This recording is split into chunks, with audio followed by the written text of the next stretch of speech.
know you're here. Good evening, ladies and gentlemen. Welcome to this evening's proceedings. I'm Utrice Lead, the executive producer and host of Talkback, and the cheap plug here.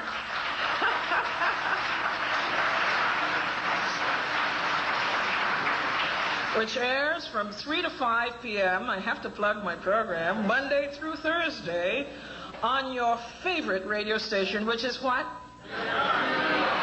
I thought so. WVAI 99.5 on your FM dial. Just a few notes before we get to the business at hand here tonight. First, I should warn you that my job is to maintain order, and there will be order. I learned from your dear mayor.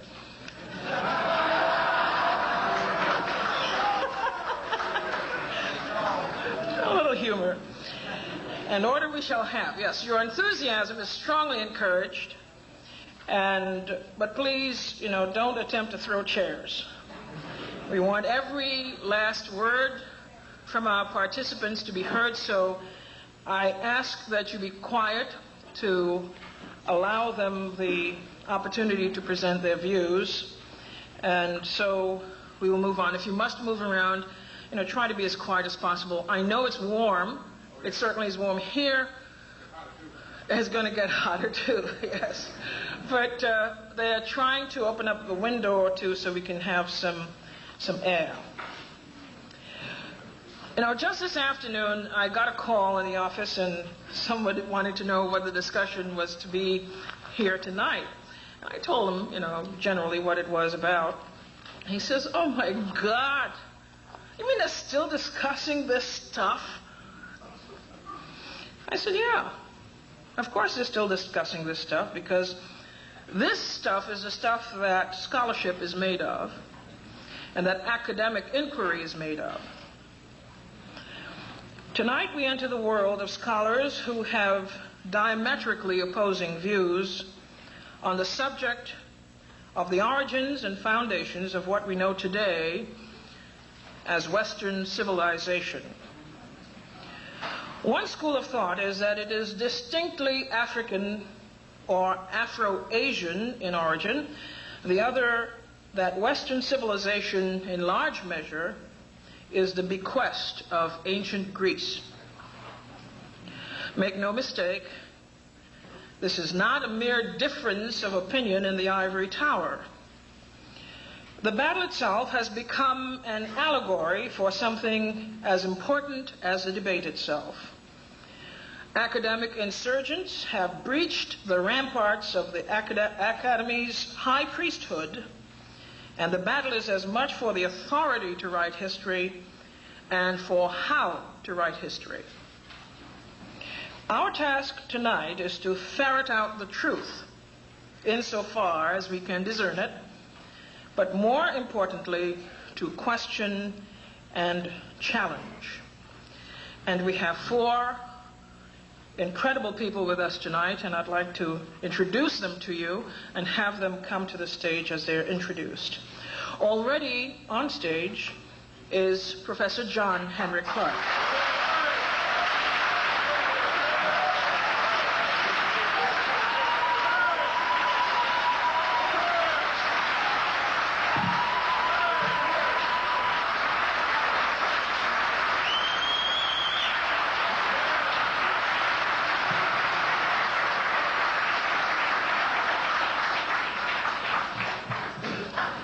They were standing for you, Dr. Clarke. Teacher, historian, writer, lecturer, John Henrik Clarke is a unique resource and a special institution in the African world. Beginning in his early years, Dr. Clarke studied the world history of African people and became a master teacher. He has authored and/or edited more than 30 books, short stories, and pamphlets on African and African American history, and is Distinguished Professor Emeritus of African World History in the Department of Africana and Puerto Rican Studies at Hunter College. Professor John Henrik Clarke. I'd like to ask to the stage Dr. Martin Bernal.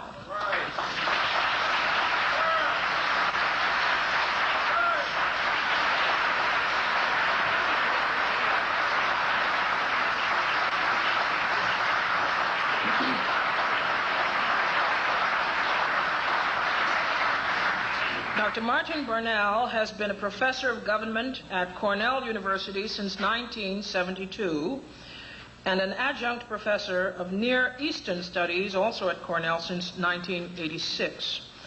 Educated at King's College, Cambridge, where he earned his doctorate in Chinese Studies in 1966, and at Peking University, the University of California, and Harvard, Dr. Burnell's works have been widely reviewed and criticized, in many instances as controversial. His chief publications are the two-set volume Black Athena, The Afro-Asiatic Roots of Classical Civilization, and Cadmean Letters, The Westward Diffusion of the Semitic Alphabet Before 1400 BC. Dr. Martin Burnell.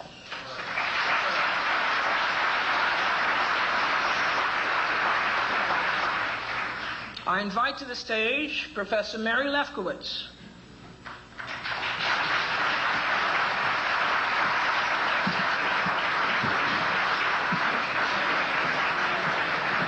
Thank you.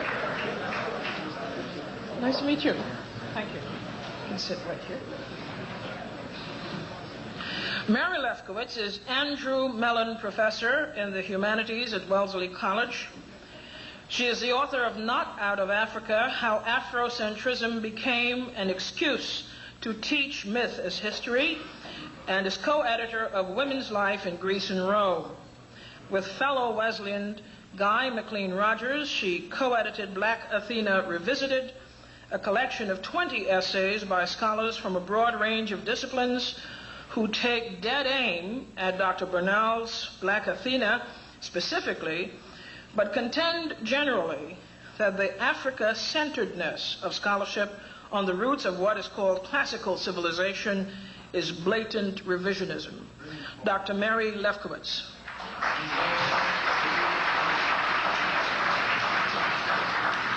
I invite to the stage Professor Guy McLean Rogers.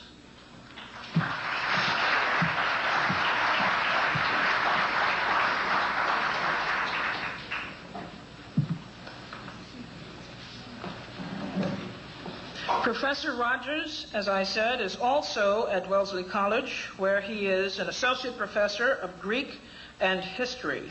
With Dr. Lefkowitz, he co-edited Black Athena Revisited and is author of The Sacred Identity of Ephesus, Foundation Myths of a Roman City. Professor Rogers.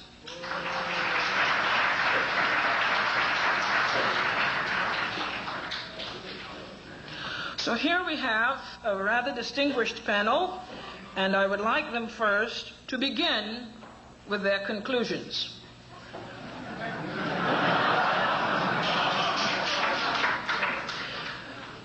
They will have about no more than 5 minutes to summarize their major thrust this evening. Professor Clarke, we will start with you. The one single point I wish to get across before we start anything, I am not here to debate with anyone. I have devoted all of my adult life to this subject. I only debate with my equals. All others I teach.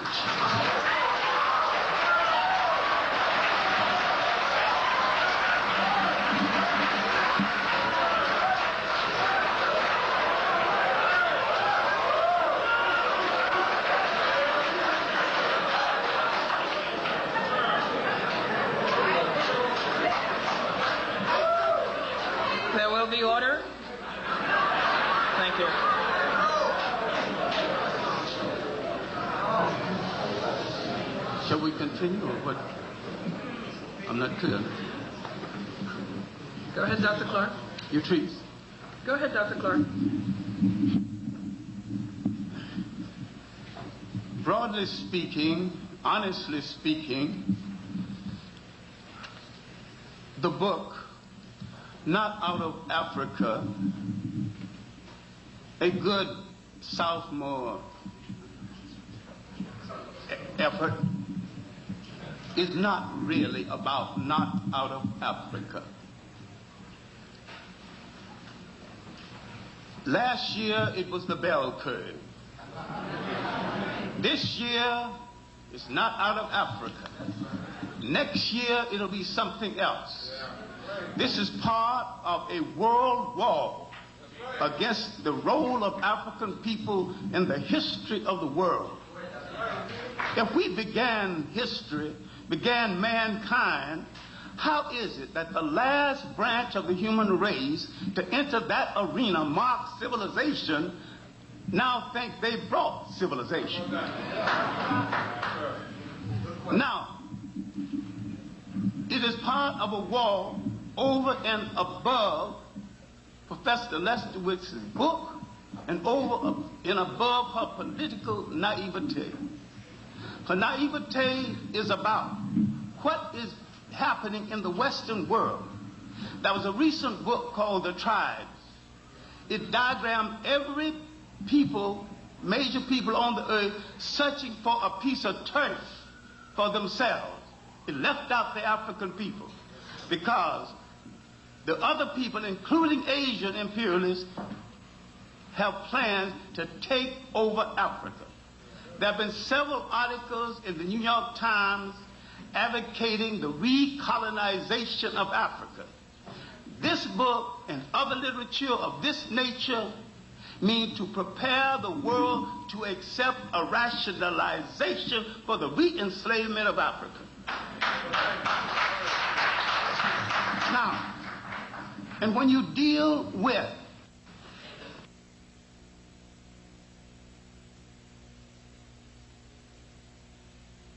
professional white behind kissers, and as Carlos Cook, a disgrace to the skin they wear. These people, if I'm be so kind to call them that, are running from themselves and teaching us a lesson that we should have learned long ago. Sometimes white wannabes are more dangerous than whites. And sometimes they'll fight you harder to be accepted by whites. They are running from their own people. 2 minutes. And running from definition. Now, what we need to look at now is how Professor Lefkowitz neglected the white writers through history, the radical European writers who wrote positively of Africa and who identified the relationship of Africa to the ancient Greeks. Now, if given time, and I probably won't be given it this evening, I can prove to you with your satisfaction, if you are listening, that Rome and Greece was not European creations. These were Mediterranean-inspired nations and couldn't be created by Europe because at the time there was no Europe.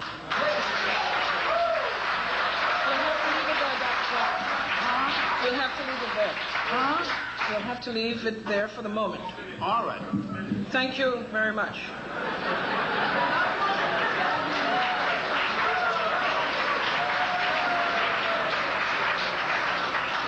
I now ask Professor Lefkowitz to present her 5-minute conclusion. Can you hear me?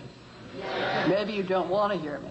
But let me just begin by saying what my book, Not Out of Africa, isn't about. It's not an attack on Afrocentrism. If Afrocentrism means recognition of African achievements in the world, it doesn't seek to deprive Africans of their rightful heritage. Africans do not need Greece to have a cultural heritage. They have a rich cultural heritage. Egypt is just one part of it. They don't need Greece. I'm concerned because what is being offered in some quarters as African history is really a European myth. And thus, instead of getting real information about Africa, what people are learning is something that's really 18th century French. It's Eurocentric, it's based on Greek and Roman myths. I do not myself think that one should do that, because Egypt itself is so fascinating, so rich. There is so much that you can learn and know, and that I myself, as a result of all this work that we have been doing for the last 4 years and more, have come to know and understand about Egypt. I would like to now spend a great deal of the rest of the time that I have learning about that, because it is so different. It's so different from what the Greeks thought that it was. Herodotus was very impressed by Egypt. He wanted to say that everything in Greece that he could think of came or had some connection with Egypt. He didn't really understand the depth and richness of Egypt, which went in directions way beyond what he knew from his own experience in Greece. So I am concerned about that in Not Out of Africa. I've tried to explain why the notion of an Egyptian mystery system, which is basically a French invention. It's based on a novel that everyone has forgotten about, but still you can find in some very obscure libraries, get it up in Boston even, and that book, which was by a French priest, is based on Greek and Roman sources and tries to describe a Greco-Roman Egypt, and that this myth was preserved in Freemasonry and thus came into American culture. So I'm concerned that that myth not be taught, the notion that there was an Egyptian mystery system. Instead, I'd like to see people learn, all people learn, not just black people, white people, any people learn about Africa and the civilizations therein. And Egypt is particularly appealing because it's so old, it's so impressive, its role in the Mediterranean was so vast, and so many other civilizations were touched by it. Even if only slightly, they did get touched by it, and we have to work on that.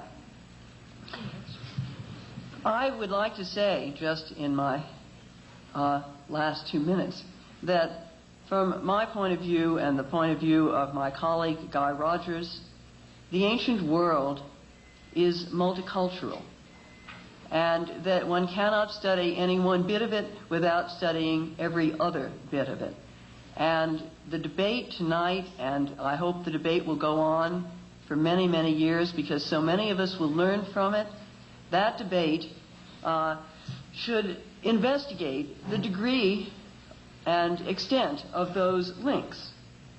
Myself, as I think you know, I don't think that Greek philosophy was stolen from Egypt. I do not believe there is any evidence to show that. I think that because Egyptian philosophy, and there is such a thing as Egyptian philosophy and deep Egyptian religious thought, which is very, very complicated, and I myself need to know more about it still. But it's not like the Greeks. It may in many ways be richer and better than some of the concept. Well, you'll have to leave it right there for the moment. I would like Professor Bernal to conclude in 5 minutes or less. Well, can people hear me? Yeah. I agree with Professor Lefkowitz that Africa does not need Greece. There are plenty of glorious African civilizations. It's just that it happens to have Greece, or to have influenced Greece to a significant thing. This is not an issue of politics, it's an issue of history, the way things were. Now, Greece is extremely important because it is the single greatest source of European culture, and therefore we are concerned with it. And it is very interesting to note that European culture did not begin in Germany or Sweden, but at the extreme southeast corner of Europe, and the reason for that is quite straightforward. It was the closest area to the great civilizations of northeastern Africa and southwest Asia, and this East Mediterranean complex was the source of Greek and hence, I believe, European culture. Now, that's not to deny that there was a great deal of local development within Greece, and I certainly do not propose that Greek culture was merely a projection or an imitation of Egyptian or Semitic culture. It's clearly a very distinctive culture, but to try and understand Greek culture without knowing the background of the ancient cultures behind it would be as absurd as it would be to study Japanese culture without knowing the Chinese and Korean roots behind it, and no East Asian specialist would dream of doing that. That you have to see the cultures as interrelated, and that the older cultures and the more elaborate cultures had the predominant cultural influence. One of our basic disagreements is that Mary Lefkowitz, sitting in the 20th century, feels that she knows better than the Greek historians of the 5th and 4th, 3rd century, when they said that there were significant influences. Yes, he was very impressed. Yes, he was very Greek. But what struck him were specific similarities, and Herodotus, a rather plodding historian, he said, well, what's the reason for these similarities? I think they're too close for coincidence. I don't think the Egyptians could have borrowed them from the Greeks because they've had them so long. Therefore, the most likely explanation is that the Greeks took them from the Egyptians. And this is what I call the ancient model. And this model was not overthrown until the early 19th century. Now, Mary Lefkowitz mentions the 18th century novels, and at times, despite the attention she's devoted to dismissing my book, I sometimes feel she hasn't read it, because I do devote quite a few pages to the novel Setos, which she talks, and I too have read it. It had to be sent by interlibrary loan to me, and I do think it is important in the formation of Masonic thought. But what she does not bring forward is the fact that this was perfectly orthodox history as understood in the 18th century, and going back beyond the 18th century to the view that the Greeks and Romans had of the Egyptian sources of their own culture. Now, I think that the Greeks were, on the whole, a very intelligent people, and I respect their philosophy, their art, their democracy, their science, but I also respect their history, and this is a great anomaly in Mary Lefkowitz's approach, in that she says they're very good in these other respects, but they cannot be trusted with their own history. So that I want to bring that out, that one has... Now, she says that modern classics has dismissed all this, and it's true that the predominant view of modern classicists is that the debts to Egypt and Phoenicia, and I don't want to underestimate the importance of Levantine or Southwest Asian influences on Greece, that these influences were exaggerated by the Greeks, and I think that they clearly were I think they were properly developed, and to some extent the Greeks may even have played down because they were very conscious of being Greek and proud as being Greeks, and they were affected by two forces. On the one hand, they wanted to plug in to the ancient civilizations and give themselves cultural depth. On the other hand, they were very conscious of being Greeks and wanted not to be surpassed culturally by the Egyptians and Phoenicians, who were still very much around. So they had two forces working on them. Modern scholars, and modern scholars working in an intensely racist 19th and 20th century, had no double force. They had the single force wanting to make Greece pure, white, and European, and the ideological pressure that that put on the scholars led to what I see as the recent dismissal of Egyptian and Phoenician influences on ancient Greece. Thank you. Professor Rogers, please do present your conclusion in 5 minutes or less. Thank you. I'd just like to say from the beginning that Professor Lefkowitz and I are here precisely because we're open to debate about these issues. 3.5 years ago, the University of North Carolina Press asked Professor Lefkowitz and me to put together a volume of responses to some of the questions which were either implicitly or explicitly raised by Professor Bernau in his work, Black Athena.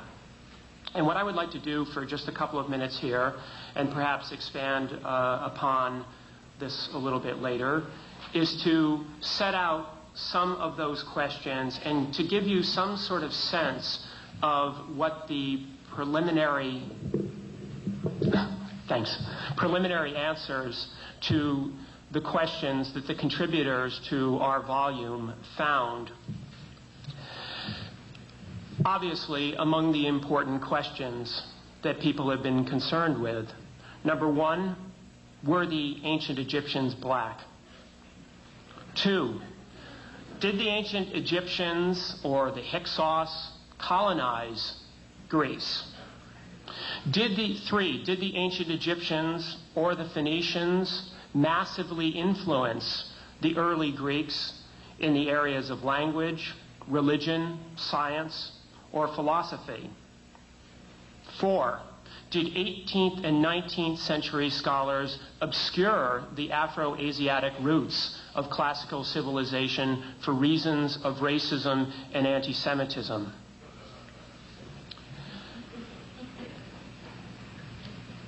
Let me give you some sense of our conclusions. Number one, the scholars who have looked carefully at the first question have concluded that the attempt to fit the ancient Egyptians into a modernizing category of either black or white do so from a perspective which lacks both historical and biological justification.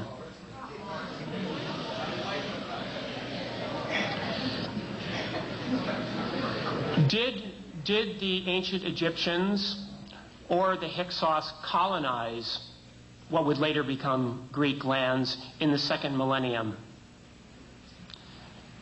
Unambiguous archaeological evidence to that effect is lacking in the Mediterranean. Did the ancient Egyptians and the Phoenicians massively influence the Greeks in the areas that I outlined? There is no doubt, and no one has denied for at least 50 years that I know of, that there was Egyptian influence on early Greek culture in several different areas. In areas, actually, that curiously Professor Bernal skips over, like art and architecture. The real scholarly question is, can that influence be described as massive in the sense that Professor Bernal means? And the conclusion, which scholars from many different subdisciplines, and not just classicists, but Egyptologists, Semiticists, and African historians have reached, is that the case cannot be made for a massive influence. Furthermore, students of the ancient world propose a very different model of interaction among the cultures of the ancient world in the time period that we're discussing. Instead of seeing a one-way street leading from Egypt to Greece, scholars now are shaping a model which includes many two-lane highways going from Egypt to Greece, going from Egypt to the Near East, to West Asia, and back in the other direction as well.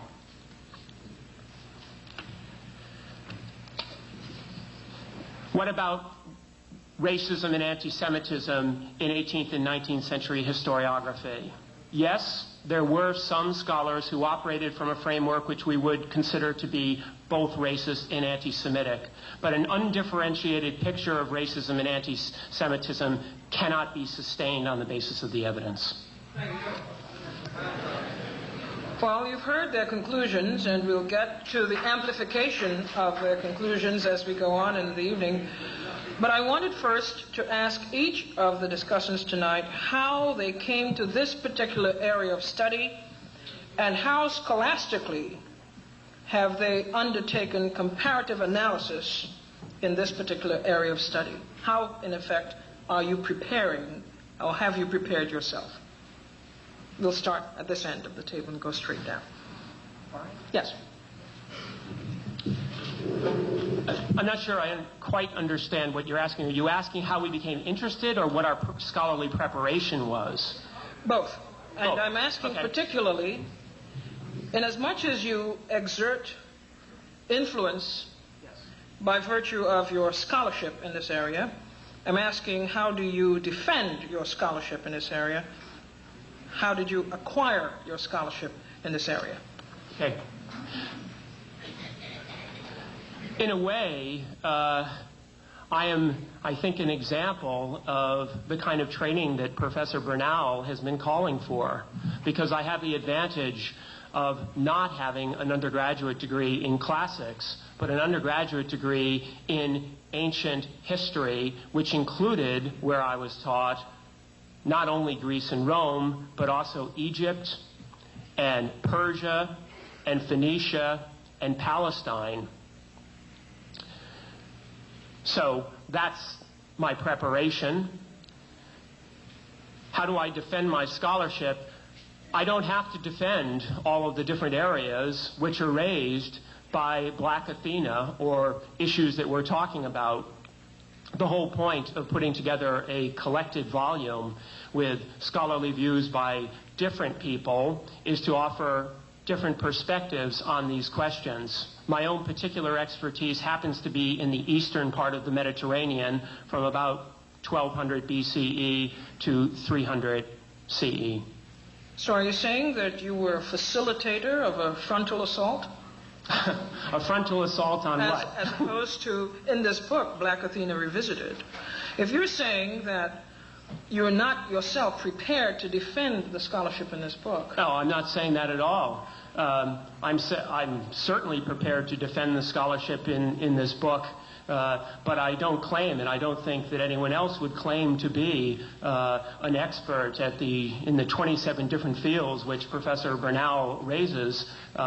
In that sense, we're all students of the... If you'd pardon me, Professor Bernal will defend his own work. I'm saying that you, as a co-editor of this book, I would have assumed, perhaps it's naivety on my part, that part of your role is also to inspect the scholarship of contributors to your book, as well as to exercise some kind of scholastic judgment as to their expertise on the subject. I think your question is now a little bit clearer, and my answer to it is that I stand completely behind our conclusions, and I take full responsibility for them. Is that clear enough? Well, I was under the impression I was saying what I had to say quite well.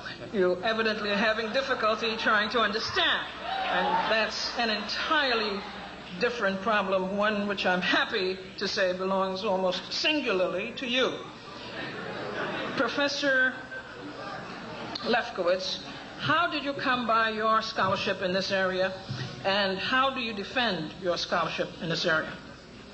Well, I come by my scholarship in this area as a classical scholar. I have an undergraduate degree in classics and a PhD in classics.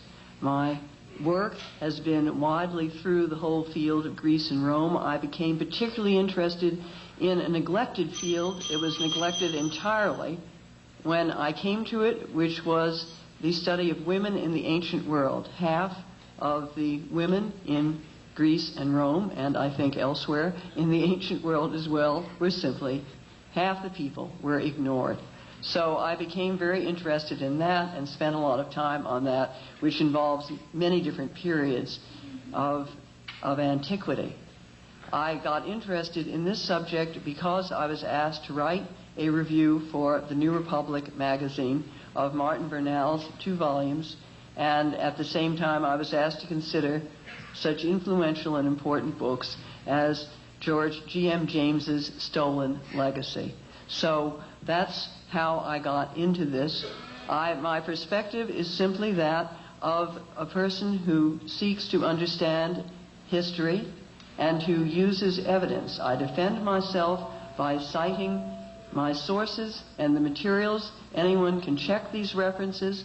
My goal is not to stifle discussion or to do anything. I do not seek to indoctrinate. I have no agenda, even though many may be imputed to me. I have none. You may say that, but how do you know what is in my mind? If I am a white person or a Jewish person, does that mean that someone has told me what to say or told me what to think? Professor Lefkowitz, have you been to Africa? No, I have not been to Africa. Have you? Have you studied in Africa? No, I have not studied in Africa. I never said I did. Can you tell me the African scholars to whom you have referred in your scholarship? I have referred to the writings that are in Black Athena Revisited by some distinguished Egyptologists, such as John Baines and David O'Connor and Frank Yurko. I can only refer to those in detail. I have read many other things, but I do not pretend at any time to be a scholar of Africa and Egypt. I must rely on others for that, including Martin Burnell, whose work in spite of his suggestion, I read, and I know I could find the pages very easily on Terrasson that he mentions. And it is an example of the comprehensiveness of his work that he knows this obscure source. In writing as prolifically as you have on ancient Greece, have you been to Greece? Yes, many times. I thought so. I would like to ask the same question of Professor Burnell. Well, my training was not in this area at all. It was in East Asia, Chinese, Japanese, and to some extent Vietnamese. And the one advantage of learning Chinese, in particular the Chinese writing system, is that it makes you somewhat less frightened of others. I had done a very little Greek at school, and I tried to teach myself more as I did Hebrew. But essentially, over the last 20 years, I have been an autodidact, that is, teaching myself, but in a very privileged situation, in that I was a teacher at a university, so I could go to the experts, ask them naive questions about the new subject that I was looking at, and they were extraordinarily generous in responding to me. So that I did get information in this way. I was also given a very broad historical background by my father, who read me H.G. Wells's Outline of History over 6 years with various glosses, so that he gave me a sense that one could understand history, one could see things in larger contexts and sometimes even in global contexts, and that I found very useful and confidence building. But I always insisted, and I say this in the introduction to Volume 1, that I am trying to open doors for people who have more, or are better equipped in a specialized sense to go through, because there are many areas that I look at and touch on, but cannot follow through. So I wouldn't claim a deep expertise. Yes, I have been to Greece. Yes, I have been not only to Egypt, but to Tunisia, to Malawi, to Zambia, to Zimbabwe. So I have some experience of Africa. So I have that background, and I think that has helped me in my general approach. In your books, your 2 volumes, Professor Burnell, the Black Athena volumes, are you suggesting that you initiated much of this information, or are you picking up from where others have left off? Well, I mean, I start off looking at the ancient sources, the ancient Greek sources, their view of their own history, but I don't take them on face value. I then try to check, looking at archaeological, linguistic, cultic information from other sources. So I was using a multidisciplinary approach, and I am eclectic, and I've been accused of that. But I think in these areas where there's so little information that one cannot follow the rigor of pursuing one particular discipline, like linguistics or something like that, one has to look across the board. I was referring specifically to the scholarship of African scholars. Yes, I mean, although I must confess that I came to them rather late on in my study, and to some extent I found that I had reinvented the wheel. That there was a great deal of what I had laboriously tried to assemble for myself had been assembled, and this was very striking in the case of scholars like Du Bois or Sinclair Drake, but also many of Sheikh Anta Diop and others provided extraordinarily useful avenues for me to pursue. I wouldn't call myself an Afrocentrist, except to the extent that I believe that Africans and peoples of African descent have played many significant roles in world history, and that these have been systematically denied by European and North American scholars in the 19th and 20th century. I think that the degree of racism in our society can hardly be overestimated. We all have it, and it's very, very difficult to see past it. All right, thank you very much. Professor Clarke. I came to this subject before I was 10 as a Baptist Sunday school teacher. I wanted to teach junior class in Sunday school, so I learned to read very early. What baffled me from the beginning was the Bible itself. I could not find my people in a book that's supposed to be about all mankind. And what called my attention to the neglect of Africa was the Sunday school lessons with all those white angels. And when they said God is love, God is kind, God is no respect of kith or kin, I kept wondering, why didn't he let at least one or two little brown or black angels sneak into heaven? So I began to suggest that somebody else had tampered with God's book in favor of somebody else, and that the Bible to a great extent was a rationale for European domination, but had been used as such. Then, coming to, after leaving Georgia, after a white man that I've worked for, if he's alive today, he's a liberal with a capital L. His name was Gagsteiner. I asked him about some books on the African people in ancient history. And in the language of the South, he let me down slow. He spoke kindly. He said, John, I'm sorry that you came from a race that's made no history. But if you persevere, if you obey laws and study hard, you make history someday, and you personally might one day be a great Negro like Booker T. Washington. Booker T. Washington was the one thing whites approved of at that time. All right, while doing chores at a local high school, holding the coat and the books of a recitalist, I opened a book called The New Negro, and I found an essay by a Puerto Rican of African descent, Arthur Schomburg. The essay was called The Negro Digs Up His Past. Now I knew I was not only older than slavery, I was older than my oppressor.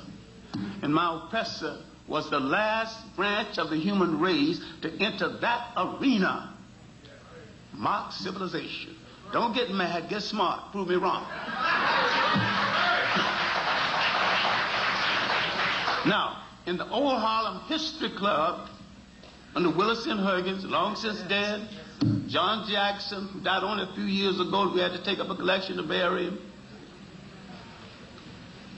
Charles Seifert, J.A. Rogers, under all of these teachers pointing me to good material, and Arthur Schomburg telling me, go study the history of your masters. Study the people who took you out of history. Then you'll understand your history. I started on an old chestnut, recently mentioned, H.G. Wells' Outline of History. It is still worth reading. It is a good basic outline. His basic facts are in order. When he tells you about the Crusades, he's not off one iota. But his interpretation is basically Eurocentric to the point of being a prejudiced document. Now, I was reading these kinds of books. I was reading Spingarn's Decline of the West when I was 18 years old. So I began to read European masterpieces and I began to read European Curiosity About Africa. Gerald Massey's 6th volume, Egypt, Light of the World, 2 volumes. Natural Genesis, 2 volumes. Book of the Beginning, 2 volumes. And I began to read Gerald Massey's attitude on religion and his idea that nearly European concepts of religion were stolen from outside of Europe. He was not a historian. He was not an Egyptologist. He was an agnostic, fighting the arrogance of the European of that day. See, the History Club led me to not only reading masterpieces by white radical writers who set the black radical writers in motion. A whole lot of claims blacks did not make until they saw the documents and works written by Europeans. And these works written by Europeans, what black had the time and the money to sit down and do a 6-volume work? Well, Dr. Clarke, I would like you to hold it right there. Yes, thank you. Hold it right there. And sometimes you regret having to ask a question that is so obvious that it almost hurts. Okay, now let's get into the fray. We will have the scholars asking questions of each other. And I'd like to start with Professor Lefkowitz asking a question of Professor Bernal. I'd like to ask Professor Bernal if he could point to some specific instances which he could cite where Egyptian thought influenced Greek philosophy directly, and if he could discuss some of those for us. Well, the Greek philosophers were extremely respectful towards Egyptian philosophy, and particularly Plato in his later dialogues. The emphasis on geometry, which was the great strength of Egyptian mathematics and was the center of the Platonic educational system, I think is one example. I would also think that the system of ideas or forms which Parmenides and Plato pushed looks extremely Egyptian to me, but I can't prove it. I also think that the distinction between worlds of being and worlds of becoming, which fits Egyptian grammar extremely well and Egyptian cosmological notions extremely well, look very influential. I think that the Greek tradition, which was that Pythagoras and Plato had drawn from Egypt, seems altogether plausible. But what I insist, and here's our major methodological difference, is that I don't believe one can establish proof in these distant areas of history. One has to work on a system of probability, or what I call competitive plausibility. What is less unlikely than the other?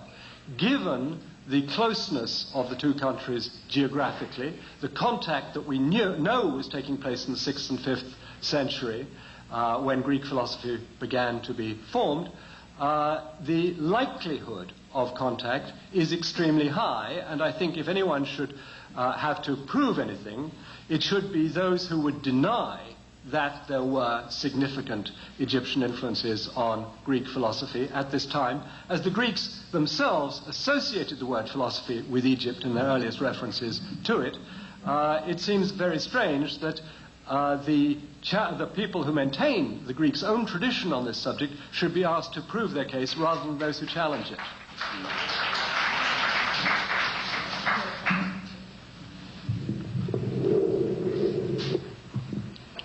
Well, I think those are some interesting ideas, and I would like to think very hard about them, but I think we must also think about the things that are very different and very, very confusing in the tradition, such as some of the things that are said about that Pythagoras learned in Egypt. He couldn't have learned there because they aren't Egyptian, particularly.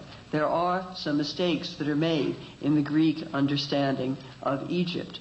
And one problem is in thinking about this contiguity, very few Greeks could get to Egypt over a long period of time, say from the 10th century to the 7th century. Then there was a window of opportunity, but then again the Persians moved in, kept the Greeks from getting there in any great number, and really until the conquest of Egypt by Alexander. I hate to interrupt you, Professor Lefkowitz, but the idea here is to not just explain the question that you yourself have asked, but to follow through based on the response you got.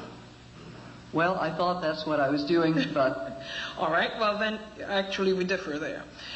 Professor Lefkowitz, would you like to ask a question? Professor Bernal, would you like to ask a question of Professor Lefkowitz? Yes, as she and the predominant view of classicists at the moment concede that Egyptian art and architecture, and she's just written an article in the New Yorker showing a particular medical view was taken by the Greeks from Egypt, why is it so implausible to suppose that the Greeks took other aspects of their culture, particularly in this period, I believe also much earlier as well? What is the reason for denying the possibility, which was brought up by the Greeks themselves, of transmission of mathematical and philosophical ideas at the same time? There's no reason to deny it. It's just simply to try and find what these ideas were.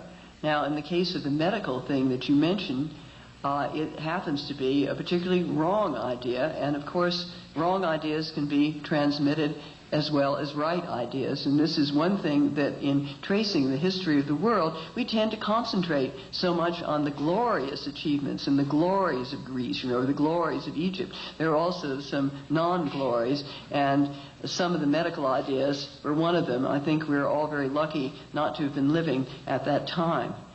But I would say there's nothing implausible about it at all. And there is a great Greek interest in Egypt, as you say, and that surfaces very clearly in the later dialogues of Plato. But I think that if you're going to talk about stealing ideas from Egypt, which I know you are not, but others have, then you really have to show some parallel text and show what is done. I think the idea of some influence is something that could fruitfully be discussed and pursued, and I would like to continue to do that and to continue to encourage others to work on that. You want to follow up on your question? No, I'll leave it for there if we can have further talk. All right, Professor Rogers, you get to ask Professor Clarke a question. Yeah.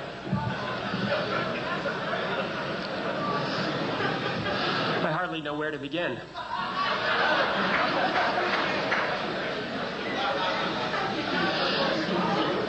One thing I'm curious about, I had a quick look actually at the introduction to the second edition of Bradley's The Iceman Inheritance, a very interesting book with a lot of interesting hypotheses about the origins of cultures and civilizations.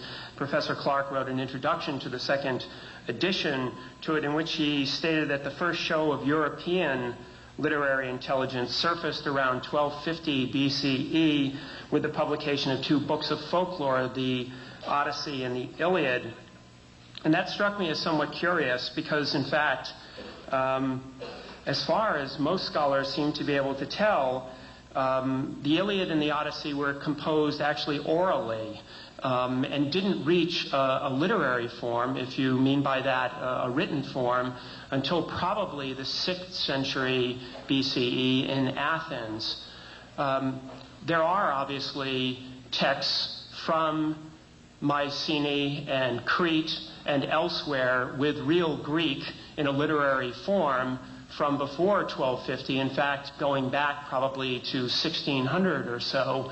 But this has significant implications for the idea, which some scholars have put forth, that Egyptian language was deeply influential on the first form of Greek that we have, that is the Linear B tablets. That is my question. Professor Clarke has stated that this is the first form of literary intelligence that surfaced around 1250, and in fact it did not, and I'm curious how he is maintaining that. All right. It is the first book, and it's a book of folklore, and we really don't know whether Homer wrote it or whether Homer was man or woman. It's the first book to become known basic to the West in a form that we could study and conjecture about, and it emerged at the time Europe was beginning to show some intellectual maturity. And if you deal with this, you have to deal with what Professor Lefkowitz accused me of, not paying attention to historical chronology. And if she read any of my texts and any of my numerous guides and curriculars and lecture notes, you know that I'm a specialist on chronology. I know that one comes first and two comes second. But what I was trying to get across is that in the 8th century to the 12th century, so the intellectual emergence of Europe, at a time Egypt was in its 23rd dynasty and dying after nearly 10,000 years of some forms of organized society, Europe intellectually was just being born. And I further maintain that Europe in general had nothing to do with the creation of Rome and Greece, and yet the challenge of Rome and Greece created Europe, because they were scattered tribes, and the challenge of Rome and Greece brought them together, and they became a people strong enough to create a state. If anybody got any information to the contrary, state the information to the contrary. I maintain that there was no Europe. You're giving Europe credit for things that happened before the first European war. Shoe or lived in a house that had a window.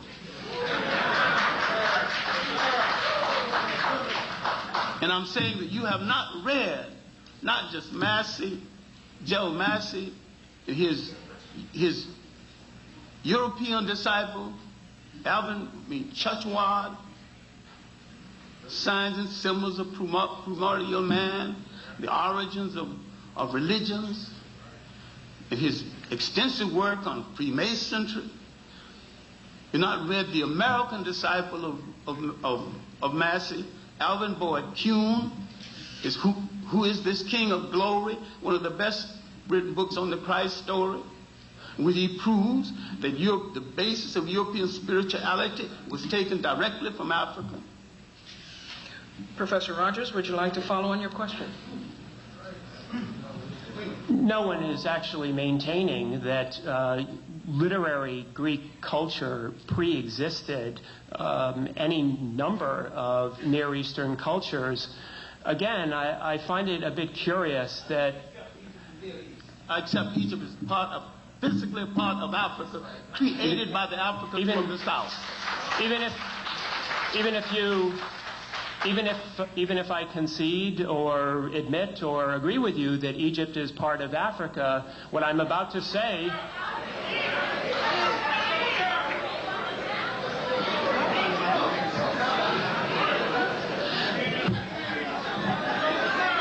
There will be order. Thank you. There will be order. Thank you very much. Do I detect some disagreement?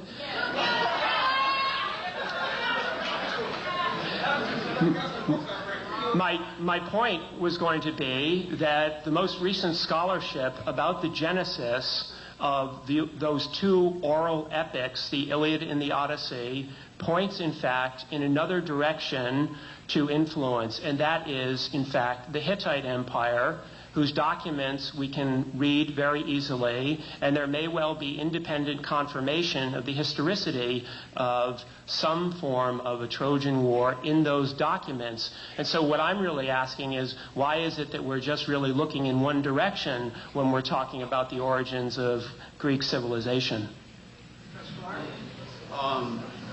When Alexander entered Egypt, he wrote home to his mother and said that he at last reached the land where the Greek gods began, Apollo and Zeus. And he wanted to consult one of the great African teachers of oracles. And the oracle asked, "How old is this man?" He said, 32. They said, in 20 years, maybe he'll be wise enough to ask me a question that I care to answer.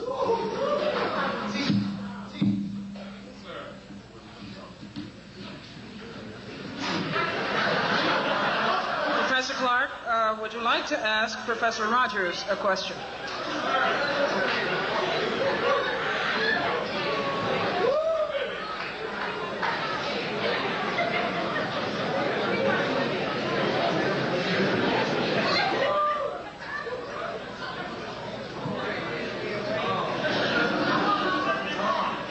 Professor Clarke? Yes. It is your turn to ask Professor Rogers a question. My main concern is that they seem to have equated the civilizations of the Tigris and the Euphrates with the civilization of the Nile. What proof do you have that the civilization of the Tigris and the Euphrates predated the civilization of the Nile? I don't think that I said that, and I don't think that anyone maintains that. I think the Hittite Empire obviously comes at a much later period. I know very clear when the Hittite Empire came, I know what damage they did, because I maintain that every people who came into Africa, Greeks, everything from modern day Englishmen, everybody that came into Africa did Africa more harm than good. Yes, sir. Yes, sir. And that Africa owes nothing to outsiders in regard to development, because all of them declared war on African culture, war on African civilization, war on African ways of life. They began to bastardize Africa and confuse and create a kind of historical schizophrenia that the African had even got rid of to this very day. And they created whole words that did not previously exist, like Middle East. Middle from what?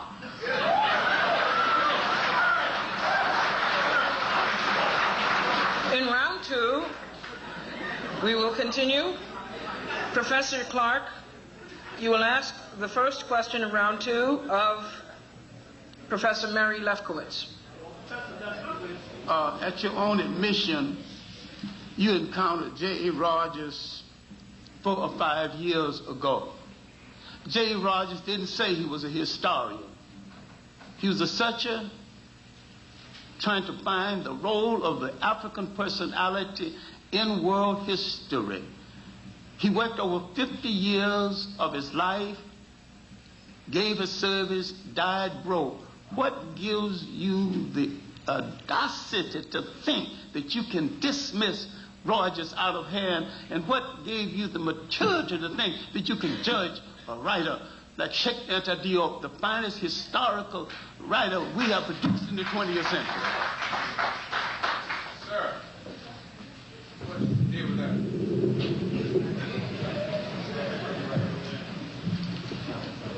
I try to ask questions of all the material I read. I try to answer those questions on the basis of the evidence, the historical evidence. It all, in my view, comes down to that. And I do not wish to criticize any individual at all. I am dealing only with written work. The people who write that, I do not always know, and I have no individual or personal criticism of them. This is the way scholars, I'm sure, as you know, proceed, and that is simply what I did. In my book, I will leave it to everyone who reads the book to judge what I did.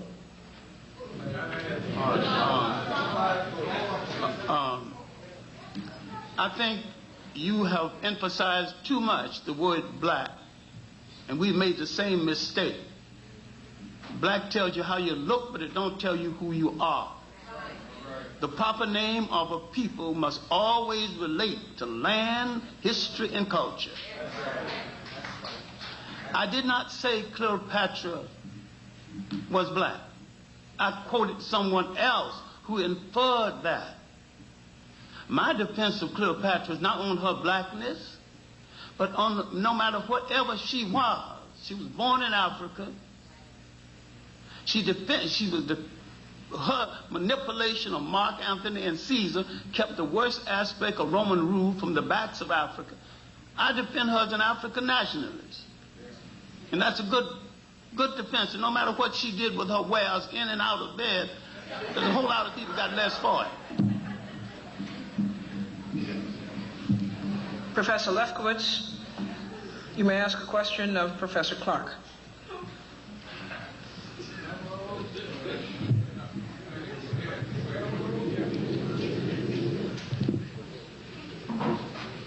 Professor Clarke, do you think that we should always judge history in terms of race? Look,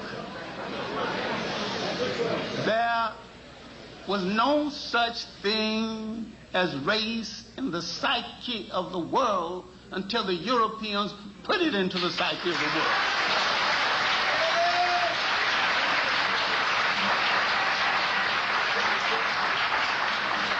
The Africans knew nothing about race and didn't think they belonged to anything called a race. Right. And when the Africans saw the Europeans, because they have a traditional hospitality to strangers, they didn't fight them, they didn't kill, they were curious about them. And with the African explorers, especially Mungo Park, went into Africa, nobody hurt him, nobody shot at him, nobody shot any arrows at him. The Europeans went in peacefully, but the Africans heard that Mungo Park was a pork eater. Most people don't know it, but Africans were not great pork eaters, and they're not great pork eaters today. Pork was a meat you ate in certain ceremonies, certain times a year. But we were not great pork eaters before we came to the United States, or were forced to the United States. But in the United States, we had to eat the part of the pigs that white folks threw away, so we made delicacies out of it and survived. I had this argument with Malcolm X. I said, if it wasn't for the black woman making delicacies out of pig feet, pig heels, guts, chitlins, you and I wouldn't be here arguing the point. I'm afraid that you're not only a delinquent in African history, you're delinquent in African folklore. So much of our history is tied up with our folklore, but Europe has introduced words that didn't exist in anyone's vocabulary before. No one ever thought of anybody being inferior or superior. Intelligent people don't even devote. A human being can't fall into that category. And nobody had the extensive problems the Europeans had with women, because in the period of feudalism in Europe that lasted over 1,000 years, the white woman in Europe was a vassal. But the African woman has never been a vassal in that sense. If you read Shekinah Diop's The Culture Unity of Black Africa, dealing with the history of the matriarch, he's got all evidence right there that we were the first people to support a woman as head of state. We were the first people to support a woman as riding head of her army. We were the first people to make women a god.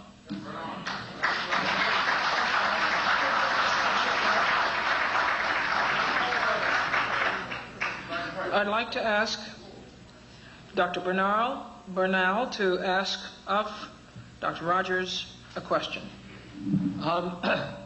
I agree. I haven't read Black Athena Revisited. I haven't yet received my copy. But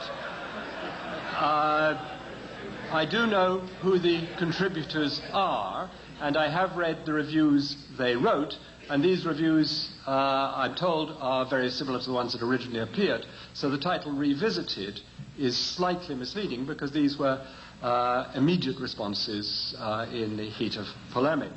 Now, I have no doubt that the conclusions he summarized are the conclusions found in the book, but I'm not sure whether they're the result of an impartial selection, because having read most of the reviews, not all the reviews of my work, I find a pretty systematic selection for Black Athena Revisited from the hostile ones. And other ones which were more balanced or more friendly to me have been in fact, completely systematically not requested, or if requested, refused. And these include the 3 experts on Egyptian-Greek relations, not Egyptologists, not Hellenists, but specialists in the interrelations between the two cultures. And these 3 scholars' works were, in fact, excluded, and it seems, I wonder, if there's any other explanation for their exclusion than the fact that they would have appeared too friendly or to have taken my work too seriously, and serious is a word repeated in these reviews. Thank you. I'm afraid I have some rather bad news for you, Professor Bernal. Professor Lefkowitz and I actually didn't read just some of the reviews of your work. We read them all. We collected them all. There's 50 pages of bibliography at the back of our book with asterisks next to the current outstanding reviews of your work from 1987 until just a few months ago.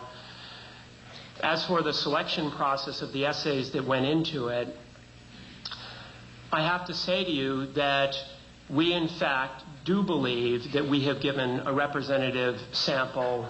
And here's where the really bad news is. We actually excluded the ones that attacked you personally or attacked your competence for this field.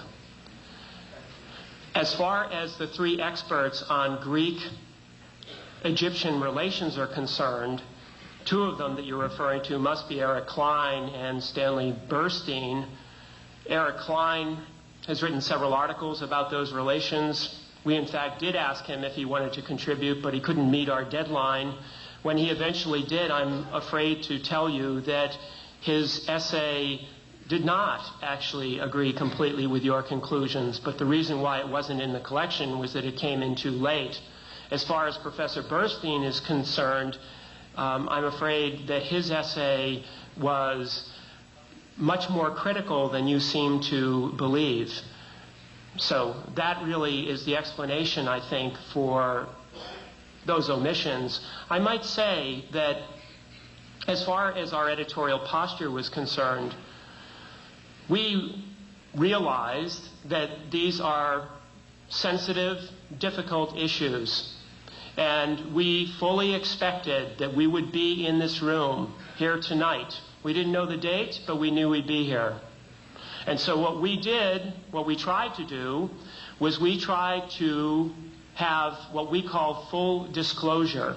It's the reason why the book turned out to be not just another 150-page book with some essays sort of thrown together, but a book which attempts to give summaries of comprehensive accounts of the questions that Bernal raises. And we give Bernal full credit for raising those questions. I think that Professor Clarke and others are quite correct. Professor Bernal is not the first person to raise those questions, but in fact, he raised them in a compelling and interesting way, and we feel that we are giving him and those of you who are interested in these problems, as we are, complete respect, both by answering them in full and by being here tonight to defend our views.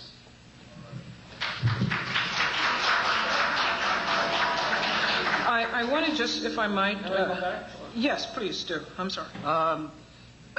I don't expect any scholar to agree with me entirely, and what I found with the reviews he said is that they did not agree with all I said, but they took what I said seriously, and they did agree with some significant things. I don't want total praise, and I'm sure they're right that the predominant reaction from the disciplines which I am challenging is hostile. I don't question that for the moment.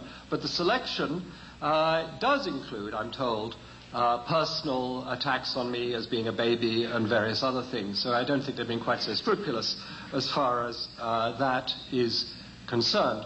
I'm also intrigued because one person who had attended the meeting, the party given for the contributors to the book, which of course I was told nothing about, described it as a lynch mob.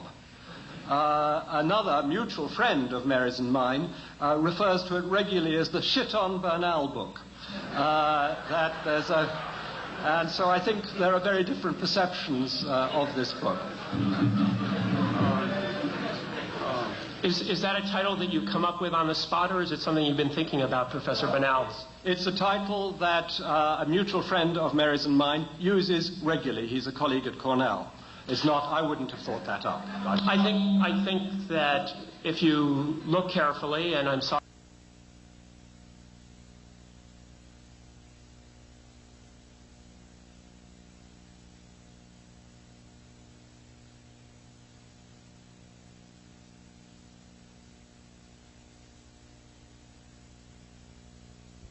book carefully yet.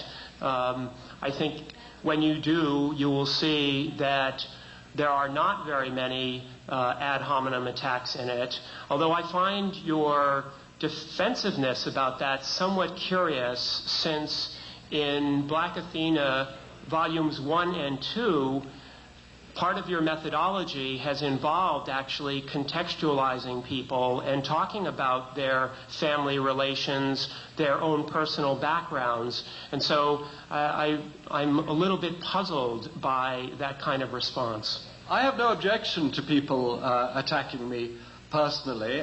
What I would like to see is a all-round collection, and I think that as I live by the sword of the sociology of knowledge, I must be prepared to die by it. And I think that people will see in 20 years where I'm coming from or what my personal problems or axes were. And I think that's part of the story of the book. But I think there's also the substance of the book. And I would have hoped to have found a wider scan, and we've had many collected volumes on this. I mean, don't think this is the first response to my work. There have been 4 journals now have had selections of articles on my responses and their responses to my responses, and there has been real dialogue. This was a book which I was not told about till long after it had begun, and when I was told about it and asked if I could see the pieces to write a response, I was told there was to be no response, and furthermore that the responses that I had published to the articles criticizing me were not to be included. This does not seem to me opening the debate, it seems to me stamping out heresy. May I respond to that briefly? We will have a free-for-all in a minute. But I wanted to follow up on a phrase that you said, and I didn't want to leave it unaddressed, the issue of full disclosure. And it is to that I'd like to ask the question of Professor Lefkowitz. Are you comfortable with the fact, you obviously were comfortable with the fact that your book, Not Out of Africa, subtitled How Afrocentrism Became an Excuse to Teach Myth as History, was underwritten by several foundations that have reportedly rightist leanings. I wondered whether this was a reflection of your own personal or ideological view, or whether you were just so cash-strapped that you took money from anyone.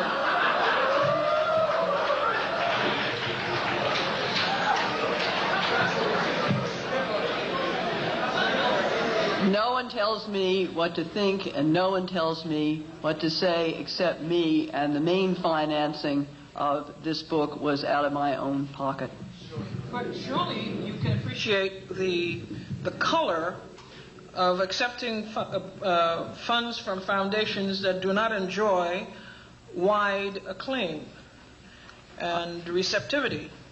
And I thought that maybe there was some concern on your part, in as much as you were interested in integrity, scholastic integrity and all, that you might have foregone the grants in the interest of academic and scholarly integrity. If they had asked me to do anything, I would not have accepted these grants. They did not do that. Therefore, the grants did not go to me. They went to Wellesley College, which had no objection to taking the money. But still, the question remains. You have a duty, do you not, inasmuch as you are preparing work, the aim of which is to overturn the revisionism, you say, that is going on in black studies, particularly in African studies, this whole battle that you have been dealing with in terms of Afrocentricity. Do you not, regardless of where Wellesley chose to accept money from, do you not, as a scholar, have an obligation to discern where this money is coming from, to see whether the source is compatible with your own views as a scholar? I did not see anything in the conditions of the grant that inhibited what I did and what I meant to do or say or think. I believe that I acted with perfect integrity. Now, you may disagree with that, and you may disagree with the aims of those foundations and other foundations, and that is what we do in a free country. Until they are outlawed, I don't see what else can be done. Well, let me ask you the question perhaps more directly.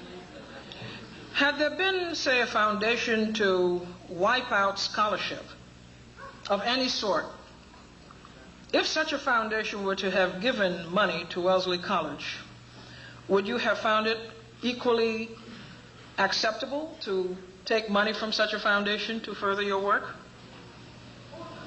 I don't know what foundation you're talking about. This seems to be a It was a hypothetical question. It's totally hypothetical. I don't know what you're trying to force me to say or to compel me into please do what understand. corner you're tending to put me. I'm not forcing you. Go ahead and attack me. I'm not That's forcing fine. you to say anything, Professor Lefkowitz. I'm just trying to elicit a cogent response from you. Well, you be the judge of my response. All right. Okay, in this last round, before we get to questions, and we will get to questions, but let me warn you, you ought to have questions that are questions, not lectures, and that are straight to the point. In this round, it will be a free-for-all in which all of the discussants are permitted to ask questions of each other and to chime in responses whether they are asked the question directly or not. Will we have time to sum up after? Yes, we certainly will. Your treat. I think we should. All right. I just wanted Professor Lefkowitz to know some basic information about the concept of Afrocentricity. There's a lot of people who believe in the African awakening and discovering of their history and their culture who do not accept the word Afrocentricity because it's a compromise with the word African. It's either African centricity or it's nothing. That's right. And if she attacks Afrocentricity as a teacher of myth, has she attacked the nonsense about Columbus discovering America?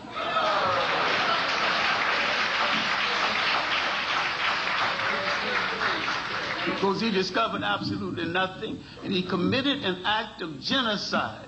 He set in motion an act of genocide 10 times worse than the act of genocide in Europe called the Holocaust, as though that was the only Holocaust in the world. That event in Europe was wrong. And even if only 6 people were killed, it was wrong.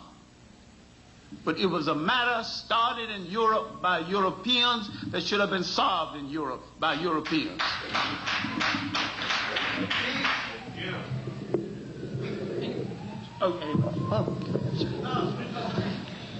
I'm sure that you're aware, as we are, that there is a spectrum of Afro and African-centric views. I'm a little bit curious what you think, then, of the work of Asante, who, as far as I know, does call himself an Afrocentrist. Are you saying that Professor Asante's work actually is flawed conceptually?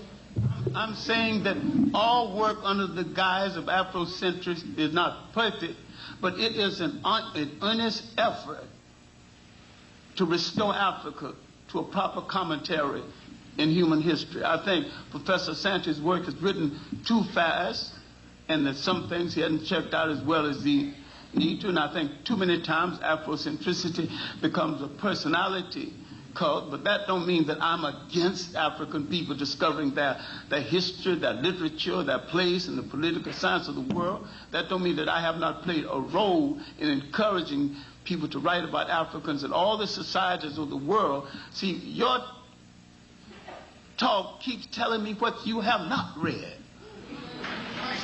You could not have been asking these questions about Afrocentricity if you have not read Anacalypsis, 2 volumes dealing with the massive explosion of African people throughout the whole world. You could not possibly have read with any degree of understanding the 3 volumes, Africans in early Asia, Africans in early Europe, Africans in early America. We're not talking about no hearsay. We're talking about documents.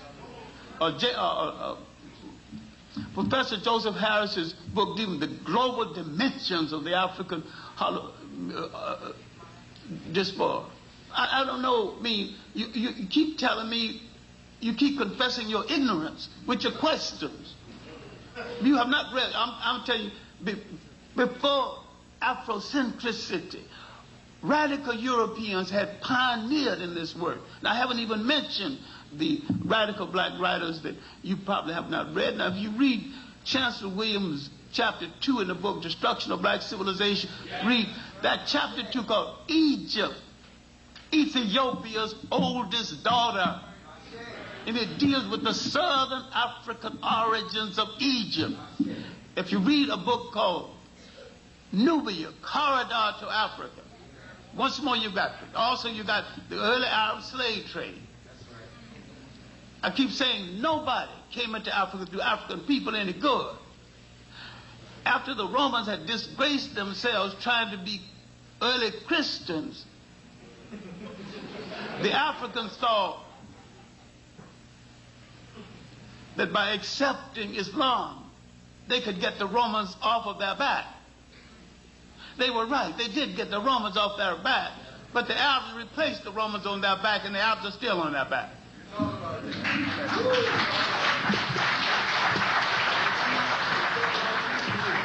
Speaking of book reading, I'm a little bit curious then.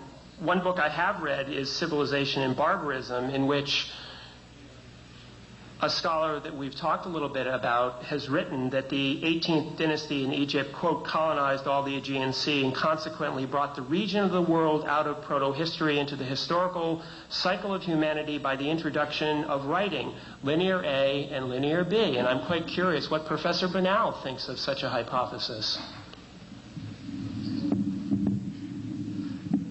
Clearly, linear A and linear B do not come from Egyptian hieroglyphics. It is an Aegean and an Anatolian script. On the other hand, there's no doubt that Egyptian relations with the Aegean intensified a great deal during the 18th dynasty, and we have documents and paintings representing what the Egyptians interpreted as people from the Aegean bringing tribute to Africa. We also have scholars like Professor Redford in Toronto who takes it for granted that there was regular correspondence between the court in Mycenae and the court in Thebes. And there's no doubt which was the more powerful state. There is archaeological evidence of contact at that time, but Greece was already literate in its own scripts of linear A and linear B. I was rather intrigued by Professor Rogers mentioning texts, Greek texts in the 16th century. I don't know what he's referring to there, that the linear B texts are 2 or 3 centuries later, but that's a side issue, I agree. Actually, it's not a side issue. I'm afraid that Chadwick and others have now updated the earliest linear B tablets. But I would like to come back to you for a second now that we're talking about the 18th dynasty, because as I'm sure you know, the funeral stele of Amenhotep has been used actually to make some claims by some scholars about Egyptian dominion at that time over the Aegean. But since you've mentioned Professor Klein, in fact, both Professor Klein and Professor O'Connor at the Institute of Fine Arts here in New York, I think have shown fairly clearly that this in fact is not the case. So this leads me onto a point about source criticism, and I would like to raise this as a general point, that one of the very curious things to us about Black Athena is that it does appear to us that the rules of the sociology of knowledge appear to apply to scholars of the 18th and 19th century, but not, for instance, to Herodotus or texts which seem to support Professor Bernal's point of view. And I'm wondering then since we're speaking of principles of selectivity, what then the principle of selectivity for the sociology of knowledge might be. The reasons why, I don't accept Herodotus uncritically. I think one should try and check Herodotus wherever possible, but I think one should also check the 19th and 20th century scholars thoroughly. The reasons why I, on the whole, incline to believe Herodotus more than the 19th century scholars, I outlined before. That is that Greeks were torn in their attitude towards Egypt and towards Southwest Asia. Herodotus' main purpose was to illustrate the constant struggle between Europe and Asia, between Greeks and others. And so, in a way, his description of Egypt as a source of great Greek culture goes against his ideological aim, and I find that more plausible than the 19th and 20th century scholars who were profoundly influenced by Eurocentrism and by the triumphs of Europe in their own epoch to push Greece into Europe and away from the Mediterranean, and I feel that there was no countervailing force affecting the 19th and 20th century historians. And the power of racism and later anti-Semitism, I think, was extraordinarily effective. I think it's also important for the audience to realize that while it's true that Herodotus is a very interesting and intriguing source for Egyptian and other cultures' history in the Near East, Herodotus also tells us that there were flying snakes in Arabia. He also tells us that in the north of India that there were ants that were actually larger than foxes but smaller than dogs, which dug up gold for their Indian masters to be sent to the Persian Empire as a form of tribute. I think that these kinds of stories in Herodotus should caution us against using Herodotus at face value. I think that people should think in a common sense sort of way about Herodotus. Herodotus was a Greek who knew no Egyptian. When he went to Egypt and asked questions about Egyptian culture, he was unable to check any of the stories that were told to him about Egyptian culture. He could read no documents in Egyptian. If anyone in this room went to a country where they could not speak the language and they could not read any of the texts of that culture, would you necessarily believe everything that you were told about that culture? Sorry, would you believe the reports rather than what you were told? There are many Western travelers who have done that. Edgar Snow couldn't speak sufficient Chinese and certainly couldn't read Chinese, and yet he wrote very interesting reports about China. It is possible for an intelligent person with judgment living in the country and viewing it to get good views. But I agree that Herodotus makes many statements that offend our laws of natural history, and therefore they should be discounted immediately. On the other hand, the 19th century scholars believed in such things as races, racial essences, the bad effects of racial mixture. All these things are much more relevant to the study of relations between Egypt and Phoenicia and Greece than belief in medium-sized ants. These are the relevant issues, and these are fantasies that were held by the 19th and early 20th century scholars.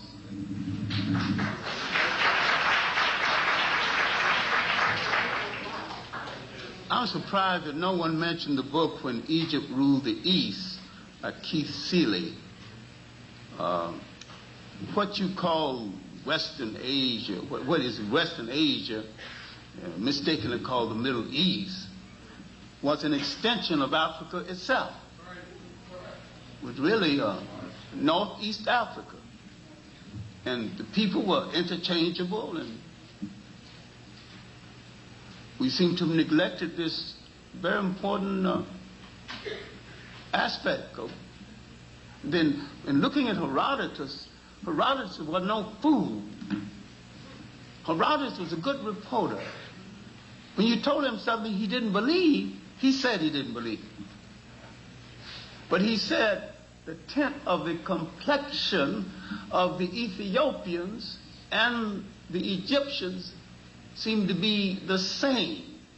So let us at least concede, that's not an analysis now, that's an observation.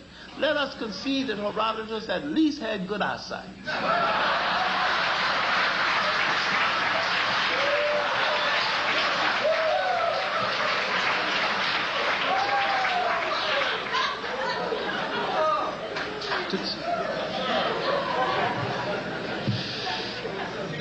Is Professor Clarke claiming that Herodotus did go to Ethiopia? He encountered Ethiopians as well as the Egyptians, the people, we misuse the word Egyptian anyway. That's a Greek word, and the Africans never call that country Egypt. But he encountered both. Then there were other writers. Count Barney's Runs of Empires and Lefkowitz work on the comparative study between the cultures of the upper and the lower Nile mean that you people keep telling me what you have not read. Well, one of the things that we did read, and we did actually put in our volume, was a very long and comprehensive essay by Frank Snowden of Howard University, who I'm afraid to say disagrees with you completely and cites many Greek writers and also Egyptian sources who make differences in their observations. Look, Frank Snowden, Skip Gates, Appear, all these cop-outs running from black people and trying to get accepted by white people. We cannot be judged by these phonies.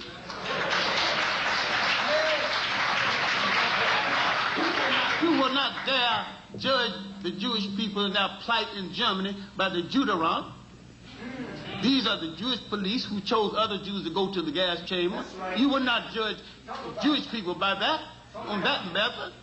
And you cannot judge us by cop-outs and runaways and professional white ass kissers.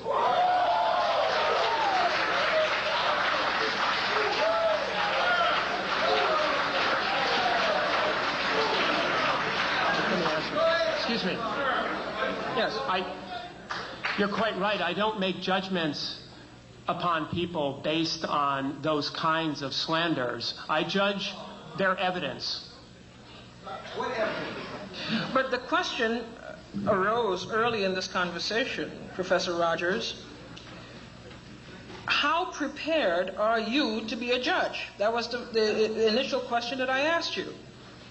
If you're saying that you're basing a conclusion on the writings of someone without yourself being able independently to assess the validity of what they say, I'm not so sure that you are well equipped to judge. I am judging based on the evidence, and I think in discussing Herodotus, I've given some very, very good examples of my familiarity with that text, and I really haven't had responses which show very much familiarity with the details of Herodotus' text and his observations, I'm afraid. You've conducted, how long have you been, I hate to say this, but how long have you been in this storm? Sorry. 5 years? Sorry. In this area of study. I think I mentioned at the beginning that my undergraduate training was specifically in Near Eastern ancient history, so that's about 20 years ago at this point. My undergraduate training is in economics, but I will not exactly say that I would go up against a real economist. It still is a BA degree, after all. Well, my PhD is actually in classics and ancient history, and I'm curious now that we're raising the question of qualifications, and you're asking me about judging those texts, whether in fact you do read Greek. Yes.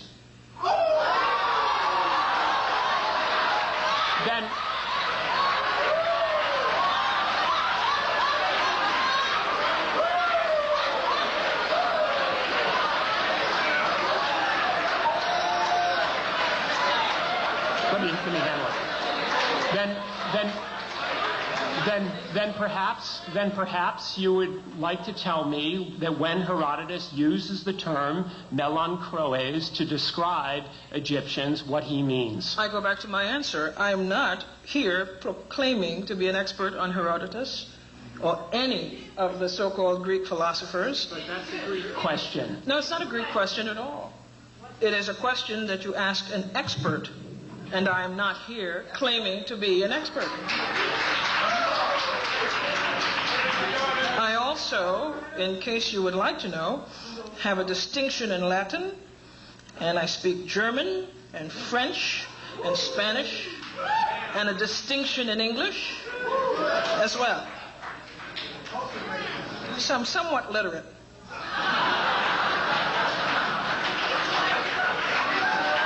I'm concerned, though, that so far I've been hearing bits and pieces of the discussion in specificity.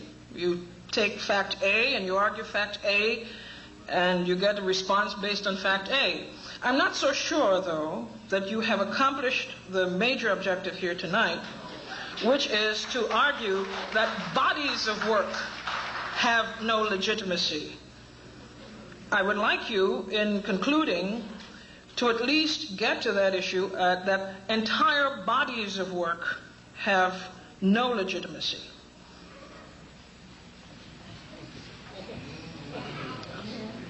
What does that mean? Yes. All right, the order would be as follows. We'll start with Dr. Rogers, and then we will go to Dr. Lefkowitz, to Dr. Bernal, to Dr. Clarke. I'm baffled by that introduction about bodies of work. I don't think that has anything to do with anything that either Professor Lefkowitz or I have said. But since you've asked me to conclude something about what we are trying to persuade people of, what I would say is this, that professors... I just don't want you to conclude about something that was not asked, so I would like to document it from the book.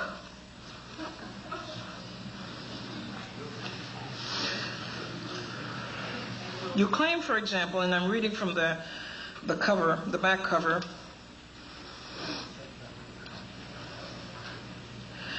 the contributors to this volume argue that Bernal's claims are exaggerated and in many cases unjustified.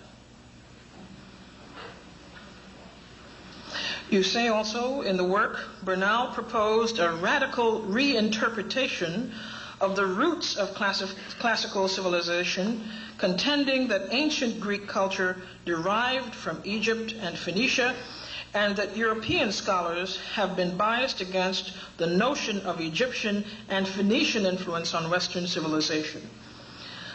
Since this is a 20-member compendium, I think it suggests that they're attacking a body of work. I hope that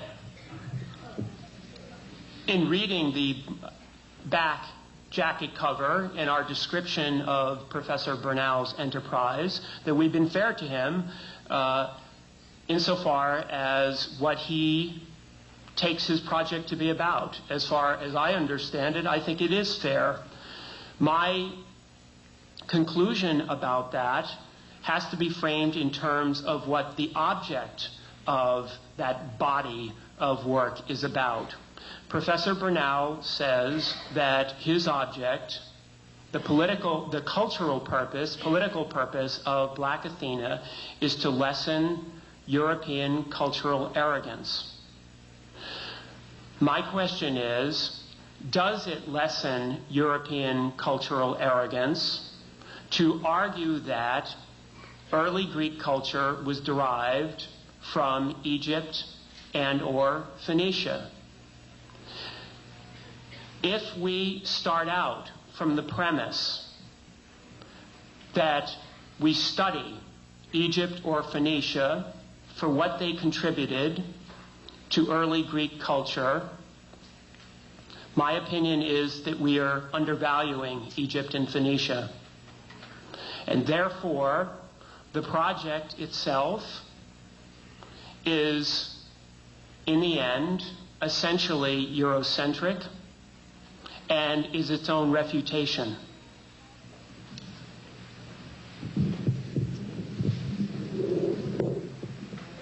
I think one can agree with the project of lessening European cultural arrogance completely, and that we applaud all efforts to do so. What we are concerned with is trying to establish what historical evidence shows the influence of what on what. And this is not a project which any of us here can complete at all. That many people must be involved in this, and it requires the thought and efforts of a lot of us to do it. We would like to think that it can be redone without rewriting history altogether, or without claiming that there has been a huge European cover-up of information. There is certainly true. You can claim that, but please remember, you must also show that it has been done. There are many things that Europe has been guilty of and responsible for, and certainly the covering, not the covering up, I don't mean to say that, but the absolute refusal to acknowledge the history of Africa, which I made reference to in my opening remarks, is something that we must continuously work on redressing.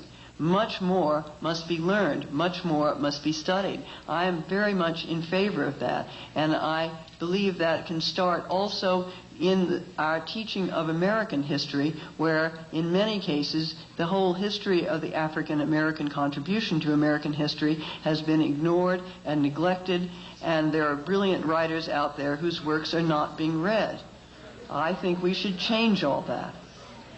But we do not have to rewrite ancient history completely in order to do some of these important things. I would just simply ask, let us investigate carefully the degree of Egyptian influence on ancient Greece, but we must also investigate the Near Eastern cultures such as Phoenicia and the Hittites. After all, Phoenicia gave ancient Greece her alphabet. They didn't learn the alphabet from the Egyptians. It was too hard. It was easier to get it from the Phoenicians. And we must begin to work on those lines. I would like to see everyone work also on a period we haven't discussed much here tonight, where we really do see Egyptian influence on Greek culture, and that is in the Hellenistic period after Alexander got there and Greeks were living in Egypt. A huge number of Greeks were living in Egypt. There I think you can see some real influence.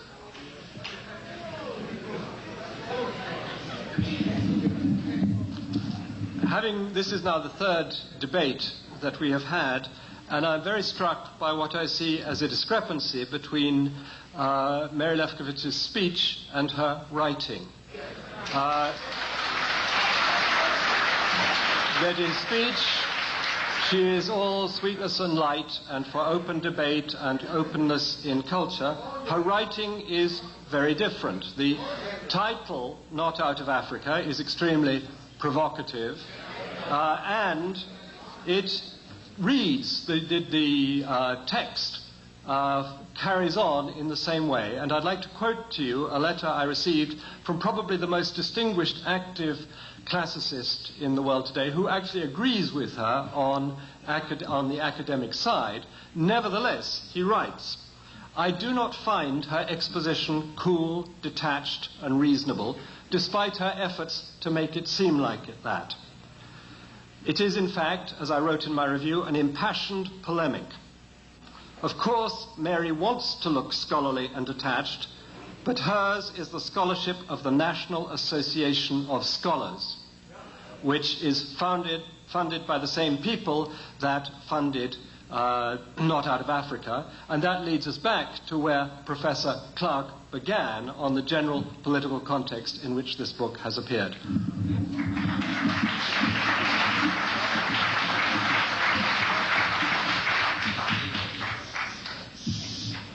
I will defend Professor Lefkowitz's innocence because she is a pawn in somebody else's game. As I said in the beginning, it is beyond the lack and dislike of Afrocentricity, which has not even developed enough to be called a discipline. It is a world war to prepare the mind to accept the re-enslavement of Africa, to remove from the mind of all people anything good that the African has done, and to ignore the fact that Europe set up Africa to fall apart by imposing on Africa, through miseducated Africans, a nation state. The nation state is un-African. The African thrived at his best in the territorial state. Many cultures, many languages, side by side, challenging each other, fertilizing each other. What you might call an empire. If you study the last 1,000 years before slavery, the development of independent states in the Western Sudan, Ghana, Mali, Sangay, destroyed by the invasion from North Africa by the Arabs attacking the North African Muslims, attacking the African Muslims, and destroying the great University of St. Corey and exiling its greatest scholar, Ahmed Baba, who admonished his students, believe in God and science. The Africans never separated God from science. The priest was scientists. The priest was the most knowledgeable person. That's why you had the concept of a priest God. Now, if they wipe this out of the mind of our children, and our children look at television and sound bites and think they were nothing but a nothing, when they re-enslave Africa, they're going to say, good Father. They're preparing us to accept it. They're preparing the world to accept the re-enslavement of African people all over the world. And I'm saying that Ms. Lefkowitz is a pawn in their game. In the tragic irony of it, she is the pawn in the game of people who turn their backs on her people and let them be killed by the millions.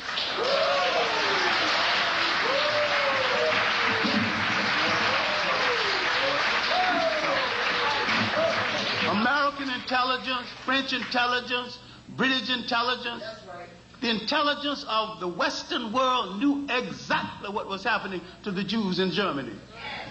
We raised our voice against this in the old Harlem History Club, 1939 to the death of the leader in 1941. If you think that, if we get into the nonsense about black anti-Semitism, blacks have always had a sentimental attachment to the Jews. They actually believe the Bible. You know, we are the true believers. We out Pope the Pope. We out Muhammad Muhammad. But religion has always been a political thing to Europeans, and still is. And when it no longer serves them politically, they're going to discard it. They turn their backs and let this happen. Now they're creating a new game because Europe has spoiled Europe. They want to take some geography outside of Europe. They say the people they're going to take the geography from are unworthy. They can't rule themselves. Of course, they cannot rule themselves in artificial states set up by the Europeans. The first place that Africa has to do is to get rid of these borders. Reestablish the borders along the old lines. And integrate Africans into Africans.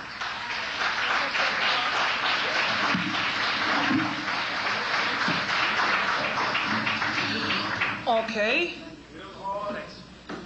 Well, now it's the time for you to talk.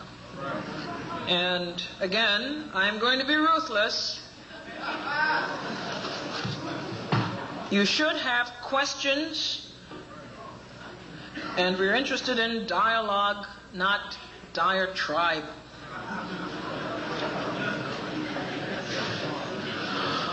All right, they're setting up microphones, I believe.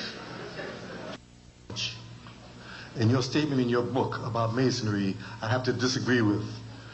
And I'd like to know how much research you've done on Masonry, which was a bastardized word given by Pythagoras. Masonry was not always known as Masonry. It was called the study of lux. Would you please identify the And lux in Latin is light. No. Could you identify the incorrect statement? She said that the Abbey, that the statement in the book pertaining to the mystery system coming from the Abbey's book in the 18th century, the study of lux preceded what they call Masonry. Pythagoras gave it that name. It's a Latin term, sum immediate coli. Just as Pythagoras gave the name gymnasium to schools of learning, that's what it was at that time. What they call lodges now, they call gymnasiums. You use the term about the Afrocentrism coming from Masonic Caribbean Lodge. That is a falsehood, ma'am. That is a total unfalsehood. Okay. Do you have any research in Masonry? Did you do any research? I refer you to the section of my book which has the footnotes in it, and I would appreciate it if you feel these things are true, that you write me about it, and I'll respond. I have read your book. No, I have read your book, and I have already, within 50 pages, 47 rebuttals to your book. When mine comes out, you'll have it, ma'am.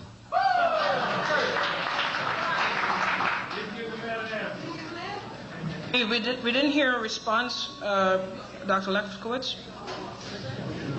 It would be I certainly read quite a few books. They are cited in the footnotes to the chapter where I discuss that. I try to explain why I believe, on the basis of the evidence that I have presented in the book, that Masonry, the mythology that I believe is behind some of the ideas that Greek philosophy was stolen from Egypt, come from an 18th century French novel. And I put all the information out in my book. If you disagree with my book, there you are. I mean, that is the point of what we are doing, is to argue and discuss and to proceed from there. I should advise the audience that the books are available right outside, so you can pick up a copy of all books mentioned here tonight. Yes, not all of them, but you know. Hello. Yes? Good evening to everyone here tonight. Thank you. It's an honor and a privilege and a pleasure to be here for this historic event. Great. Get to your question. My question, I have a couple of quick questions. No, one. Just one question? That's the quota tonight. Oh my God. Okay. Oh man, okay. Well, what you could do is you could step to the side and pick one. Okay, my question is for just one question for everybody? Just one question. Okay. That's difficult. Okay. My question is for you, Dr. Lefkowitz.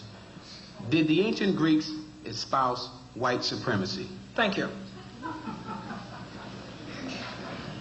I believe that the ancient Greeks did not do that. I believe that the ancient world in general did not have the problems with racism which our society is so fraught with today. And that is one of the great reasons why I, in many ways, am happier studying the ancient world. The same. I've got a question for you. And I would like to know from you, would you say that James Breasted, who founded the Institute of Oriental Studies for the University of Chicago, is a liar? Then you haven't read his works, because I have it right here, and he makes no bones about what the Greeks got from the Egyptians. And when Dr. Clarke mentioned to you about Herodotus, Herodotus said this. He says, I cannot say with certainty which supposition is the right one, But I noticed this myself before I asked any question, both in cultures and in Egypt. And the Egyptians, the Chaldeans remember the Egyptians much more distinctly than the Egyptians remember them.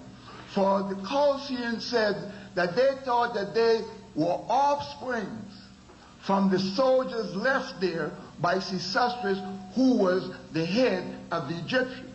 He went on further to say that the Chaldeans, the Egyptians and Ethiopians had black skin and woolly hair. And let me remind you that if you know anything about Greek mythology, you would have read about Agamemnon. Agamemnon in Greek mythology is actually King Amenhotep III. It's Agamemnon, actually. Agamemnon.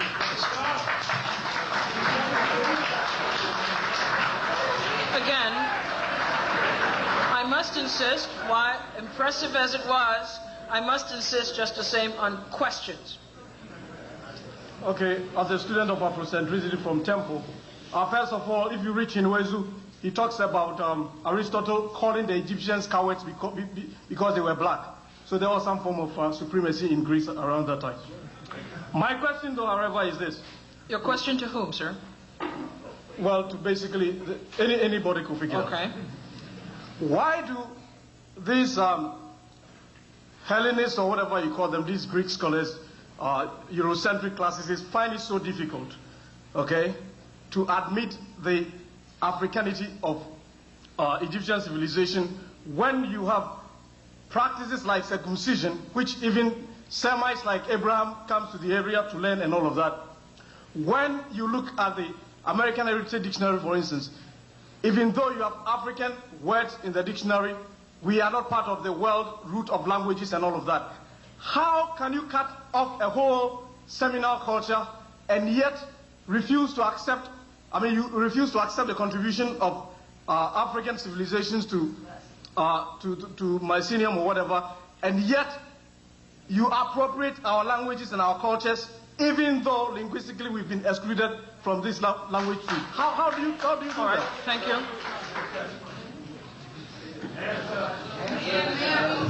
I don't think that anyone maintains that ancient Egypt wasn't part of the continent of Africa, so that's a sort of non-starter. Secondly,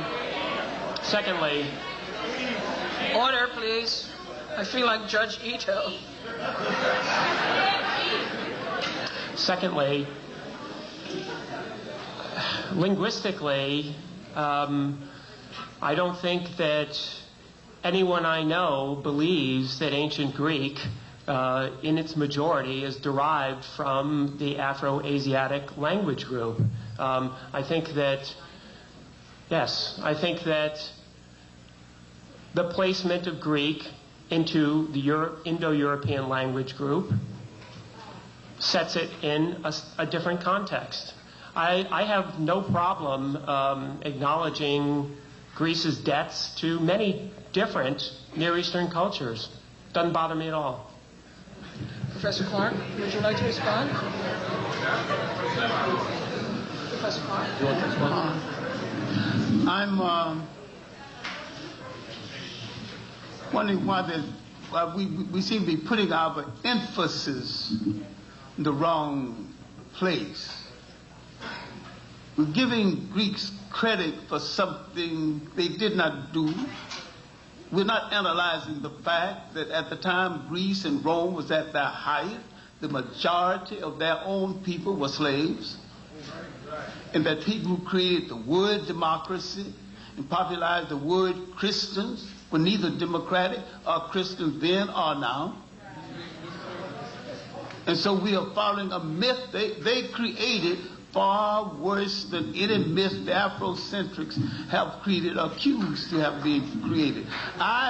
My criticism of Afrocentricity is its inadequacy. It hasn't gone far enough. Question, please.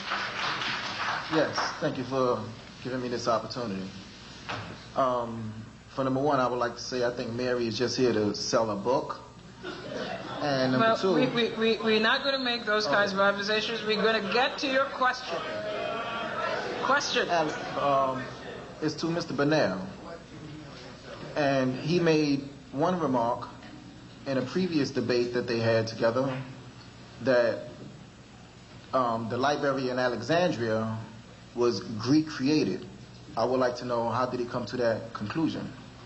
Well, first of all, that it was built in a city, Alexandria, which was built by the Greek or Macedonian conquerors of Egypt, and the library was built in it.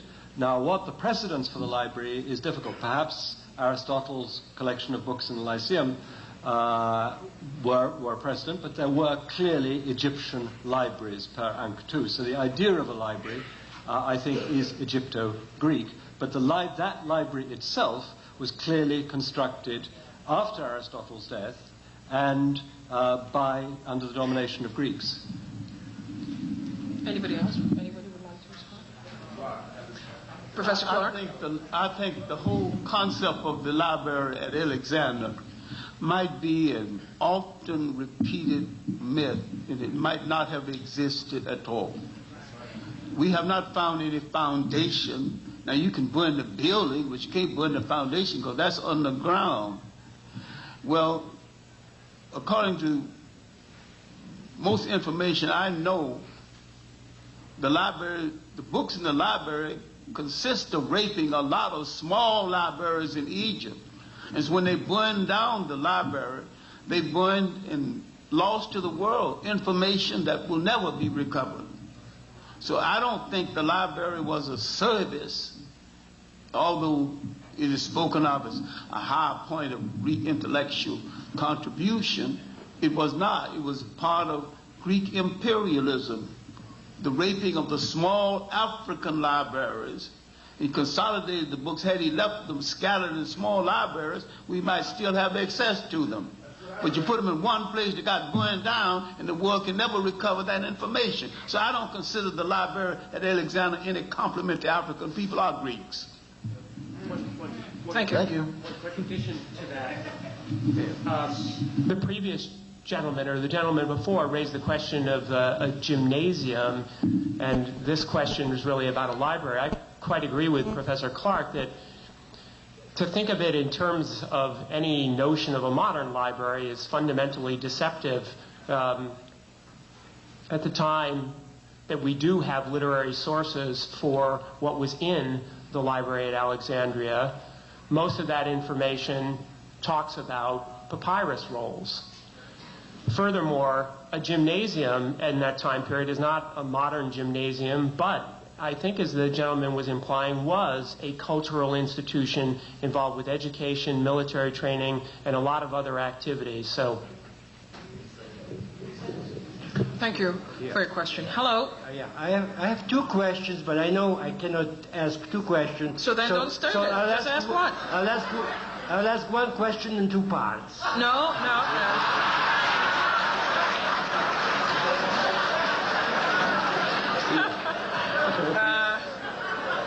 Guess what?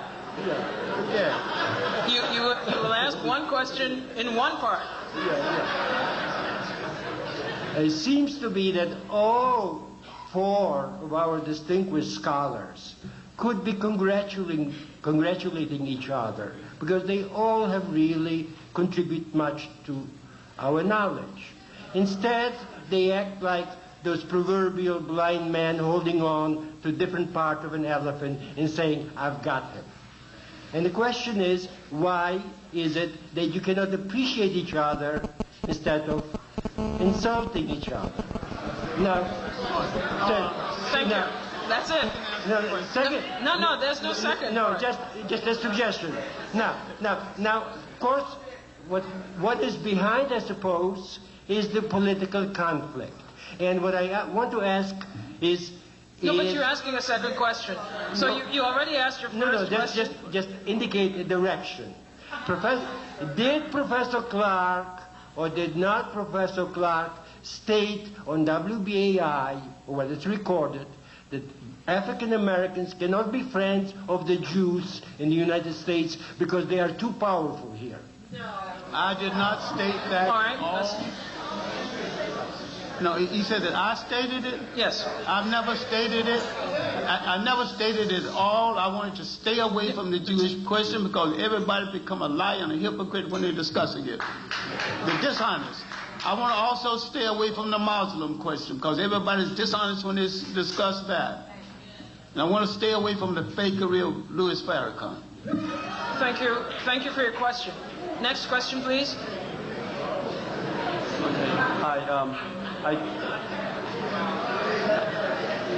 Yes, let's simmer down.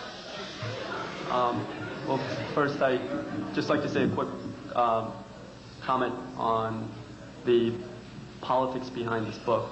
Already at City College, they're talking about closing down the ethnic studies programs and instituting it with an interdisciplinary program, which they laud will be so much better. Anyway, I do believe that your book is a part of this whole scheme, which I believe will be carried throughout this country. But anyway, that aside, I'd like to get onto my questions. I did flip through your book, and meaning flipping through, because I just found it very, for lack of words, I would have to go back to Mr. Clarke's, Dr. Clarke's sophomoric book, because it left many holes, and you contradicted yourself with the very same contradictions that you were blaming all these other authors for having done. So the question comes to, was Socrates black? And I felt that you were like beating a dead horse on its head. Rather than ask that question, I would like to ask you, from this quote, it says, I got it out of a book today, Socrates was prosecuted on a charge of impiety, quote, for not worshiping the gods whom the city worships, for introducing religious innovations, and for corrupting the young men. Now, this was, I believe, in the trial of Socrates. And the question being, if so, this is indigenous Greek philosophy coming out from philosophy, and he was eventually put to death by talking about his philosophy and influencing the young minds of Greece, Athens, then I'm not sure if it was Athens or Sparta, I forget. But then my question to you is, what then is so Greek about Socrates? So that's my question to my Lefkowitz.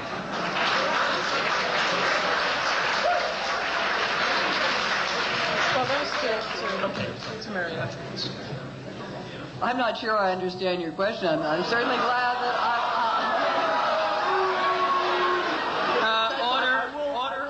Order. I'm so Greek about Socrates. Can I reiterate this again? No, I think you've asked several questions there. I'm sure glad you like my book so much. But let me just say that Socrates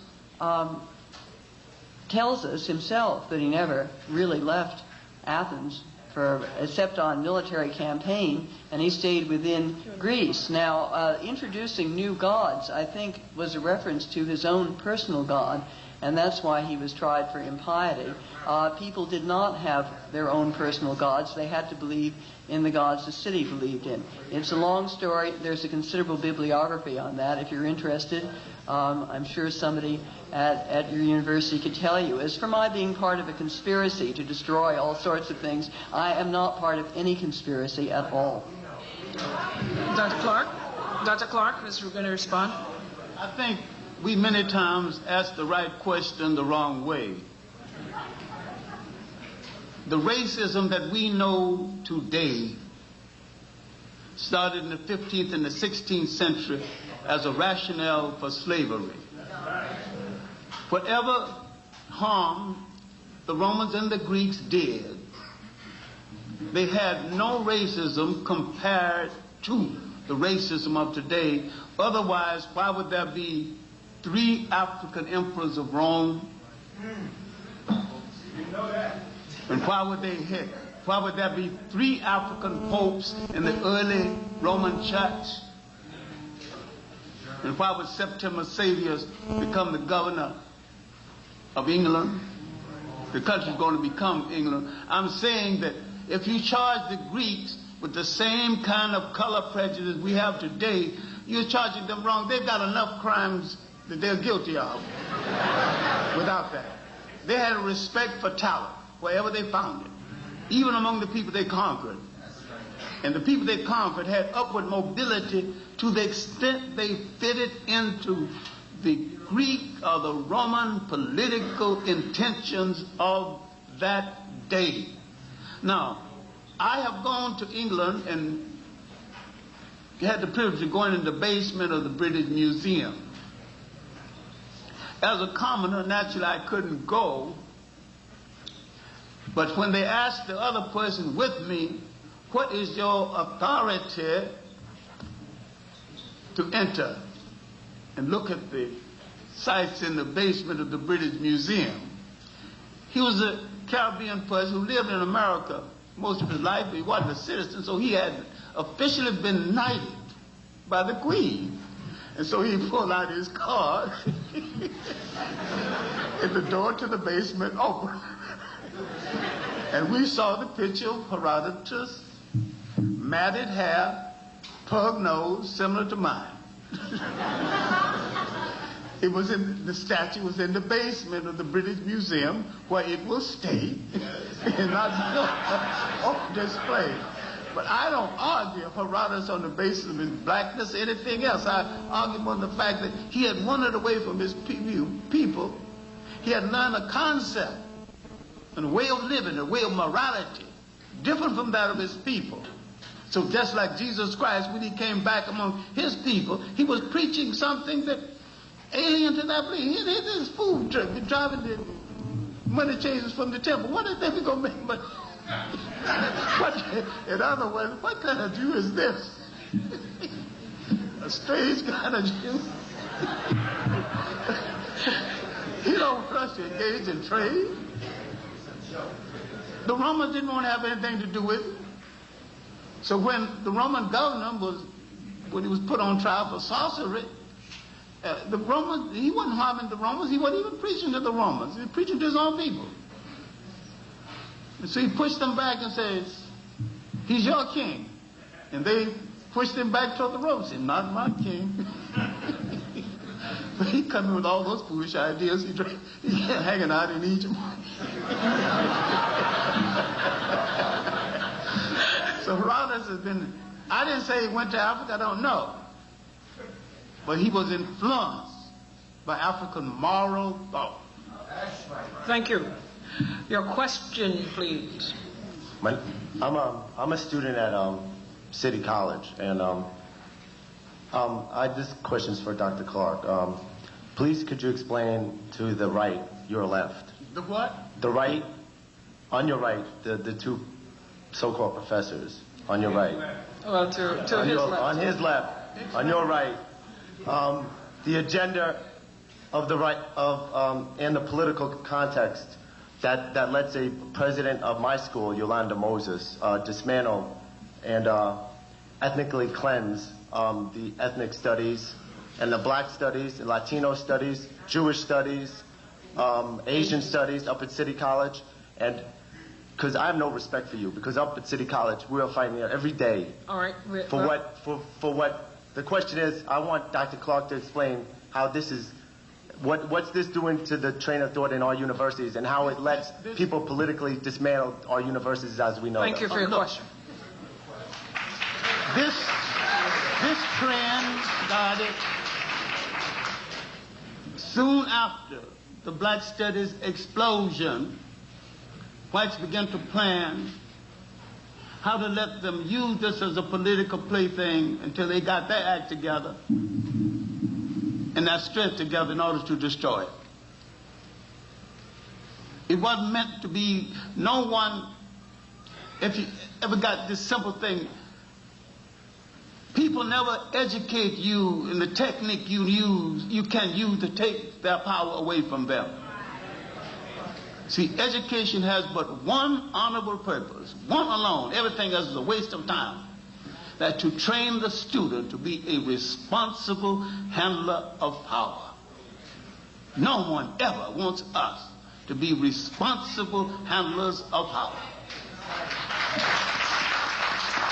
I'm saying that It has nothing to do with political lines.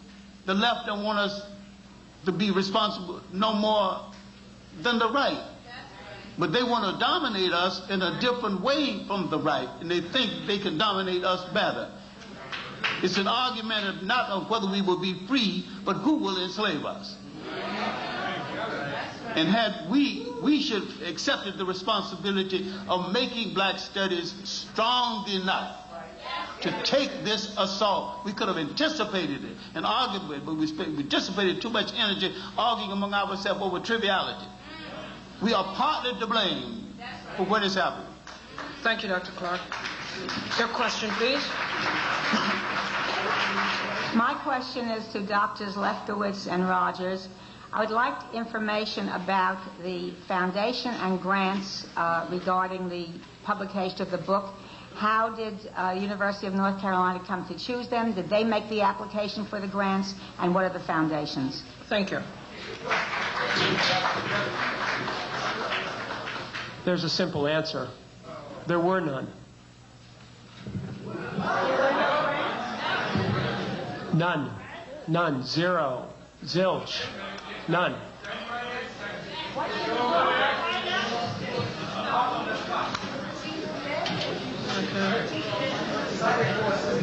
Except for a grant from Wellesley College, right? Now listen, you hear me. Wellesley College student assistants. 2 students who did research paid for by student research grants from Wellesley College. We thank Wellesley College for that. No, we had no outside grants to write that book at all. The University of North Carolina had nothing to do with funding the book. They simply came to us 3.5 years ago and asked us to put together the book. So you cite here, you cite in the preface to your book, we are, let me see. We thank Molly Levine of Howard University for generously allowing us to use the bibliography she had assembled, and the Ford Foundation. That's true, Wellesley College. The Ford Foundation and Wellesley College, not through Wellesley College, for grants to support editorial assistance. Well, I'm sorry, but the Ford Foundation has a standing grant with Wellesley College through which Wellesley College disperses money to student research assistants. There is no political... Well, all right, well, that's the answer. The answer is there's no direct foundation link. But that is as it applies only to Black Athena Revisited, and not to any other work by you, Dr. Lefkowitz. Yes? Okay. My question is for Professor Rogers and Lefkowitz. You claim to be in the interest of sharing knowledge and information for the betterment of the students that you teach and the people that you influence. For the duration of this debate, your colleagues on your right-hand side have given you books and information that challenge what you've said. I have not heard anything from you of a willingness to read or reassess some of the conclusions you came through with your book. So what I'd like to know is, now that you've been provided with that information, and if you're truly in the interest of telling the truth and doing the right thing, will you revisit some of what you've written? Thank you for your question. We wouldn't be here if we weren't interested in learning other people's views about these topics, but I would urge you to go and look at the bibliography of the book, which is very, very extensive and does, in fact, include many of the titles that we've talked about here this evening. But that's not the question. The question was, will you, given the information that you've been given tonight, by opposing views, let's say, are you going to take another look? Are you going to revisit Black Athena Revisited? Exactly. Actually, we were told by Professor Bernal that he is working on a volume called Black Athena Writes Back, or is that right? So we're waiting for that. We thought it was only fair to give him a chance. But you really didn't answer my question. Well, I think I did. No disrespect. I just want to know, are you, now that you've been provided with some of these books, some of the information, names, in the interest of supposed scholarship, would you take a second look at some of the things that they're saying? Yes? Yeah. It was noted that that neither Professor Lefkowitz nor Professor Rogers seem to have written down any of the books. All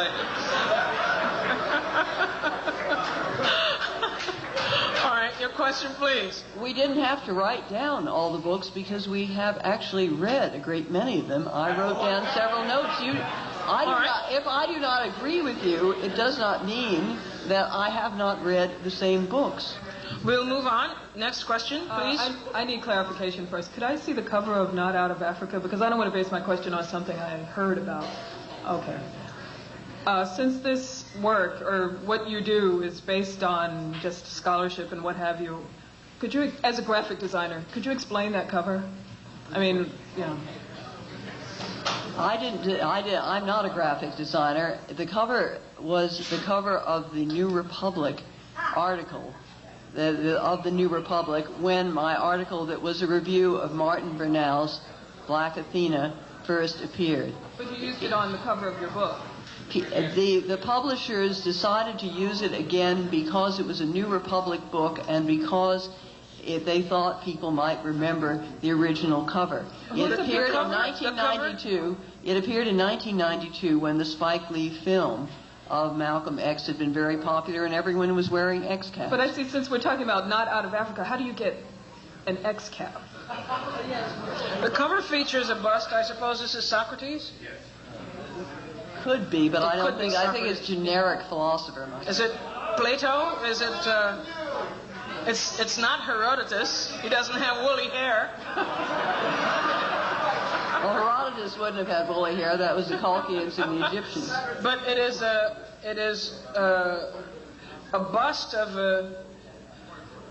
I don't know how to describe this, other than you see this kind of sculpture all the time. Greek philosopher. A Homeric figure with an X cap on.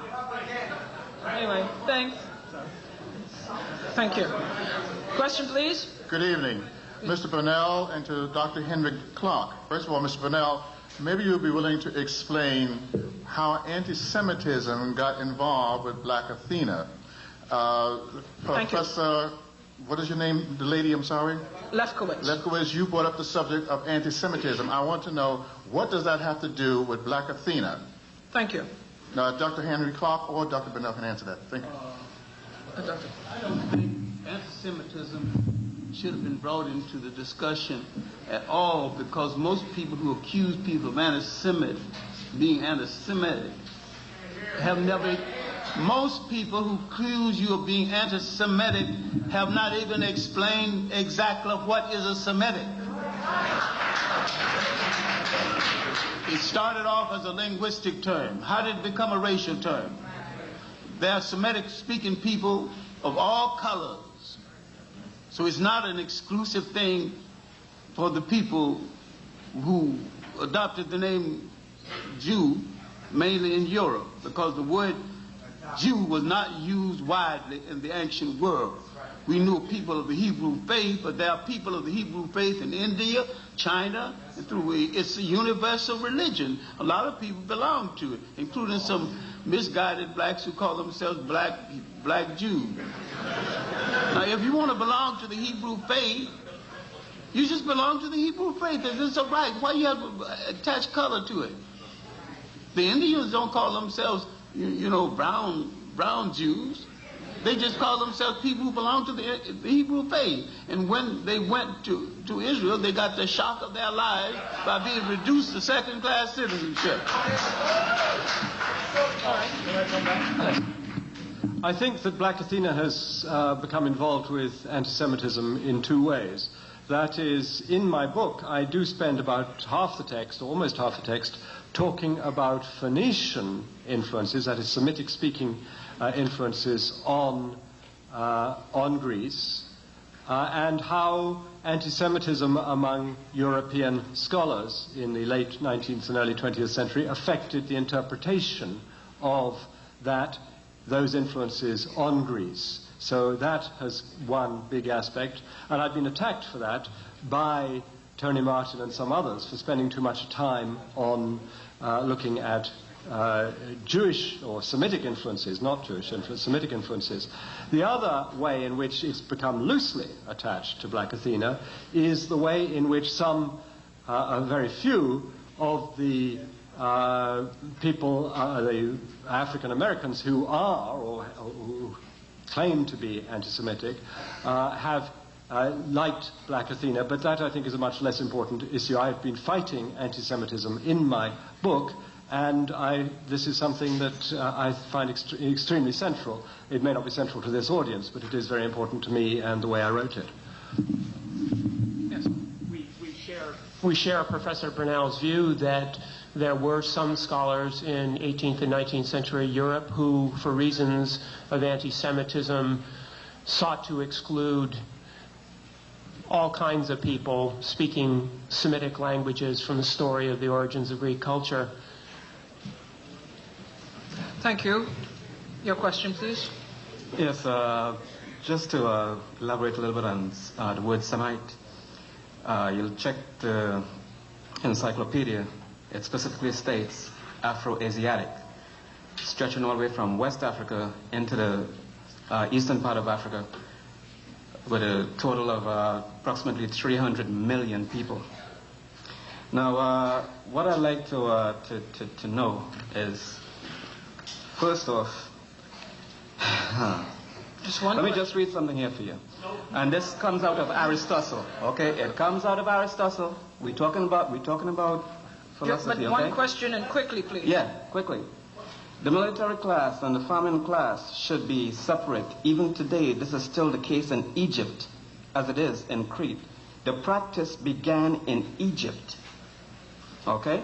Then you come back again, it says, it was thus in southern Italy that a southern system of common tables originated. As we know, the population of southern Italy are black folks. Then it comes back and says the other institution mentioned above, the division of the body politic into classes, originated in Egypt, not in Crete.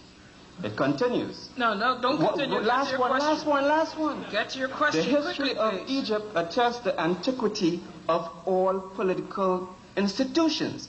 Here is Aristotle is giving his expertise on philosophy to the Egyptians, yet you sit there and say that it had nothing to do with Egypt. Explain, please.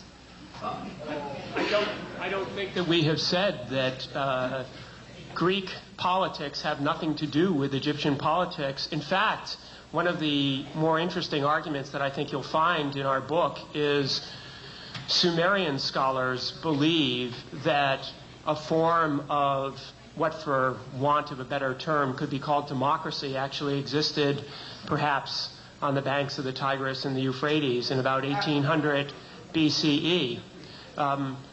I didn't quite understand the comment about the encyclopedia definition of Semitic, but I think I agree completely with Professor Clarke that Semitic is not a racial term. It is not a term even of culture. In principle, it should be a linguistic term. Yes. I think one of the reasons why the title of my book is The Afro-Asiatic Roots is because Afro-Asiatic is a super family which includes both ancient Egyptian and Semitic and many other African languages like the Chadic group and Hausa and all the rest of it. And it was one of the reasons why I wanted to be able to include both the Semitic and the Egyptian linguistic and other influences on Greece. So that, I think, is important. Now, yeah, okay, come back. Thank you. Your question, please. Hotep, Dr. Clarke, may I speak? Yes, go ahead, please. Thank you, sir. We at Temple University, the African American Studies Department, are taking serious Dr. Clarke's question. We're going to be issuing within 2 months a comprehensive document that go back thousands of years that includes scholars from every part of the African world, including Dr. John Henrik Clarke, Fan Fanon, everyone from Hotep. So this will be coming out within 2 months. This will answer why the question is being raised today, because you're taking a scholarship serious. And what I want to do, the question is to those two professors from Wesley.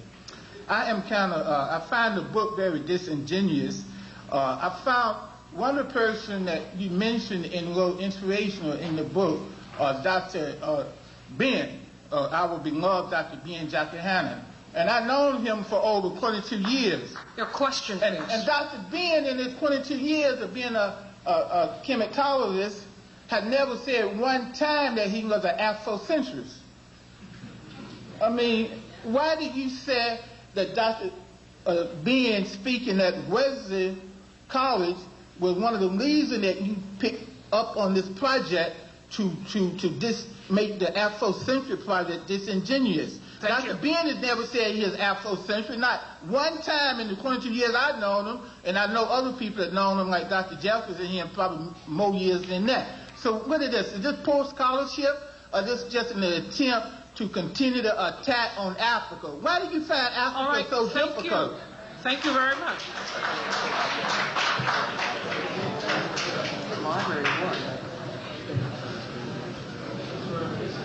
I was simply talking about an incident at Wellesley when Dr. Ben Yochanan talked about the library at Alexandria and claimed that Aristotle had stolen his works from it.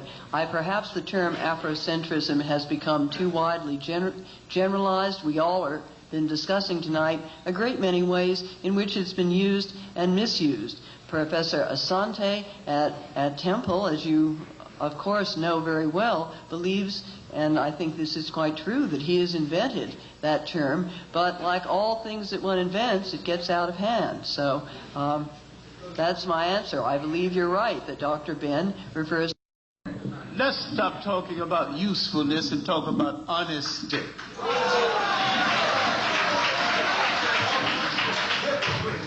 Let's talk about the making of the United States, the design of this country. That it was designed as a haven for free white Protestant males, middle class and up, those who agreed with the prevailing political status quo and who own property. Everybody else in this country who think this country was designed for them are telling themselves a lie. The Jews were out of it, the Catholics were out of it, the Quakers were out of it. Now, look at who's held power in this nation. Only one non-Protestant president. And how long did they last before they killed him? When they said liberty and justice for all, that's the all they were talking about. Other people think they were talking about them. The country have not betrayed any promise to you, had even made any promise to you. What even talking about you in the first place? Let's tell the real truth about all the founding fathers being slaveholders. Let's read the letters George Washington wrote when he wanted some special molasses from the Caribbeans, and he offered to send one trained nigger as payment for the molasses. Let's not take George Washington out of history, but let's put the blacks in history along with him. Let's talk about James Fortan, who made the tents for George Washington. And George Washington found that those wax-matted cloth of the tents was stronger than the cloth in the breeches of his soldiers. He asked James Fortan to make some breeches of that same cloth. Those breeches made by a black man turned that terrible third and fourth winner of the American Revolution. Don't take George Washington out, but put James Fortan in with it. Yes, sir. Yes, sir. Thank you. Thank you. Dr. Bernal? Is this a response to a question? If you want to just add something, if you had a chance. Are we still going on with questions? No, questions are done. Questions done. Yes. Okay. Well, I think this has been there's been some intellectual blood spilt, but I find it very interesting. But I'd like to end on a note that Mary Lefkowitz raises in her book, a point raised many times by Arthur J. Schlesinger, Jr., that Afrocentrist history is purely an attempt to promote group self-esteem. whereas history, and I'm quoting, should consist of dispassionate analysis, judgment, and perspective. In fact, this desirable goal is very seldom reached in schools, which nearly always stress the achievements of the dominant group or the majority group in that school. Nevertheless, I quite agree with them that one should try to transcend these intellectual or social environments and achieve objectivity as far as it's possible to do so. However, classics, based as it is in what I call the Aryan model, with its insistence on a European and pure Greece, is an extreme example of feel-good scholarship for Europeans. Well, that brings us to the end of this meeting. I want you to give yourselves a hand for hanging in here. I want to thank you all for coming, and keep listening to your favorite station, which is WBAI 99.5 FM. Thank you, and good night.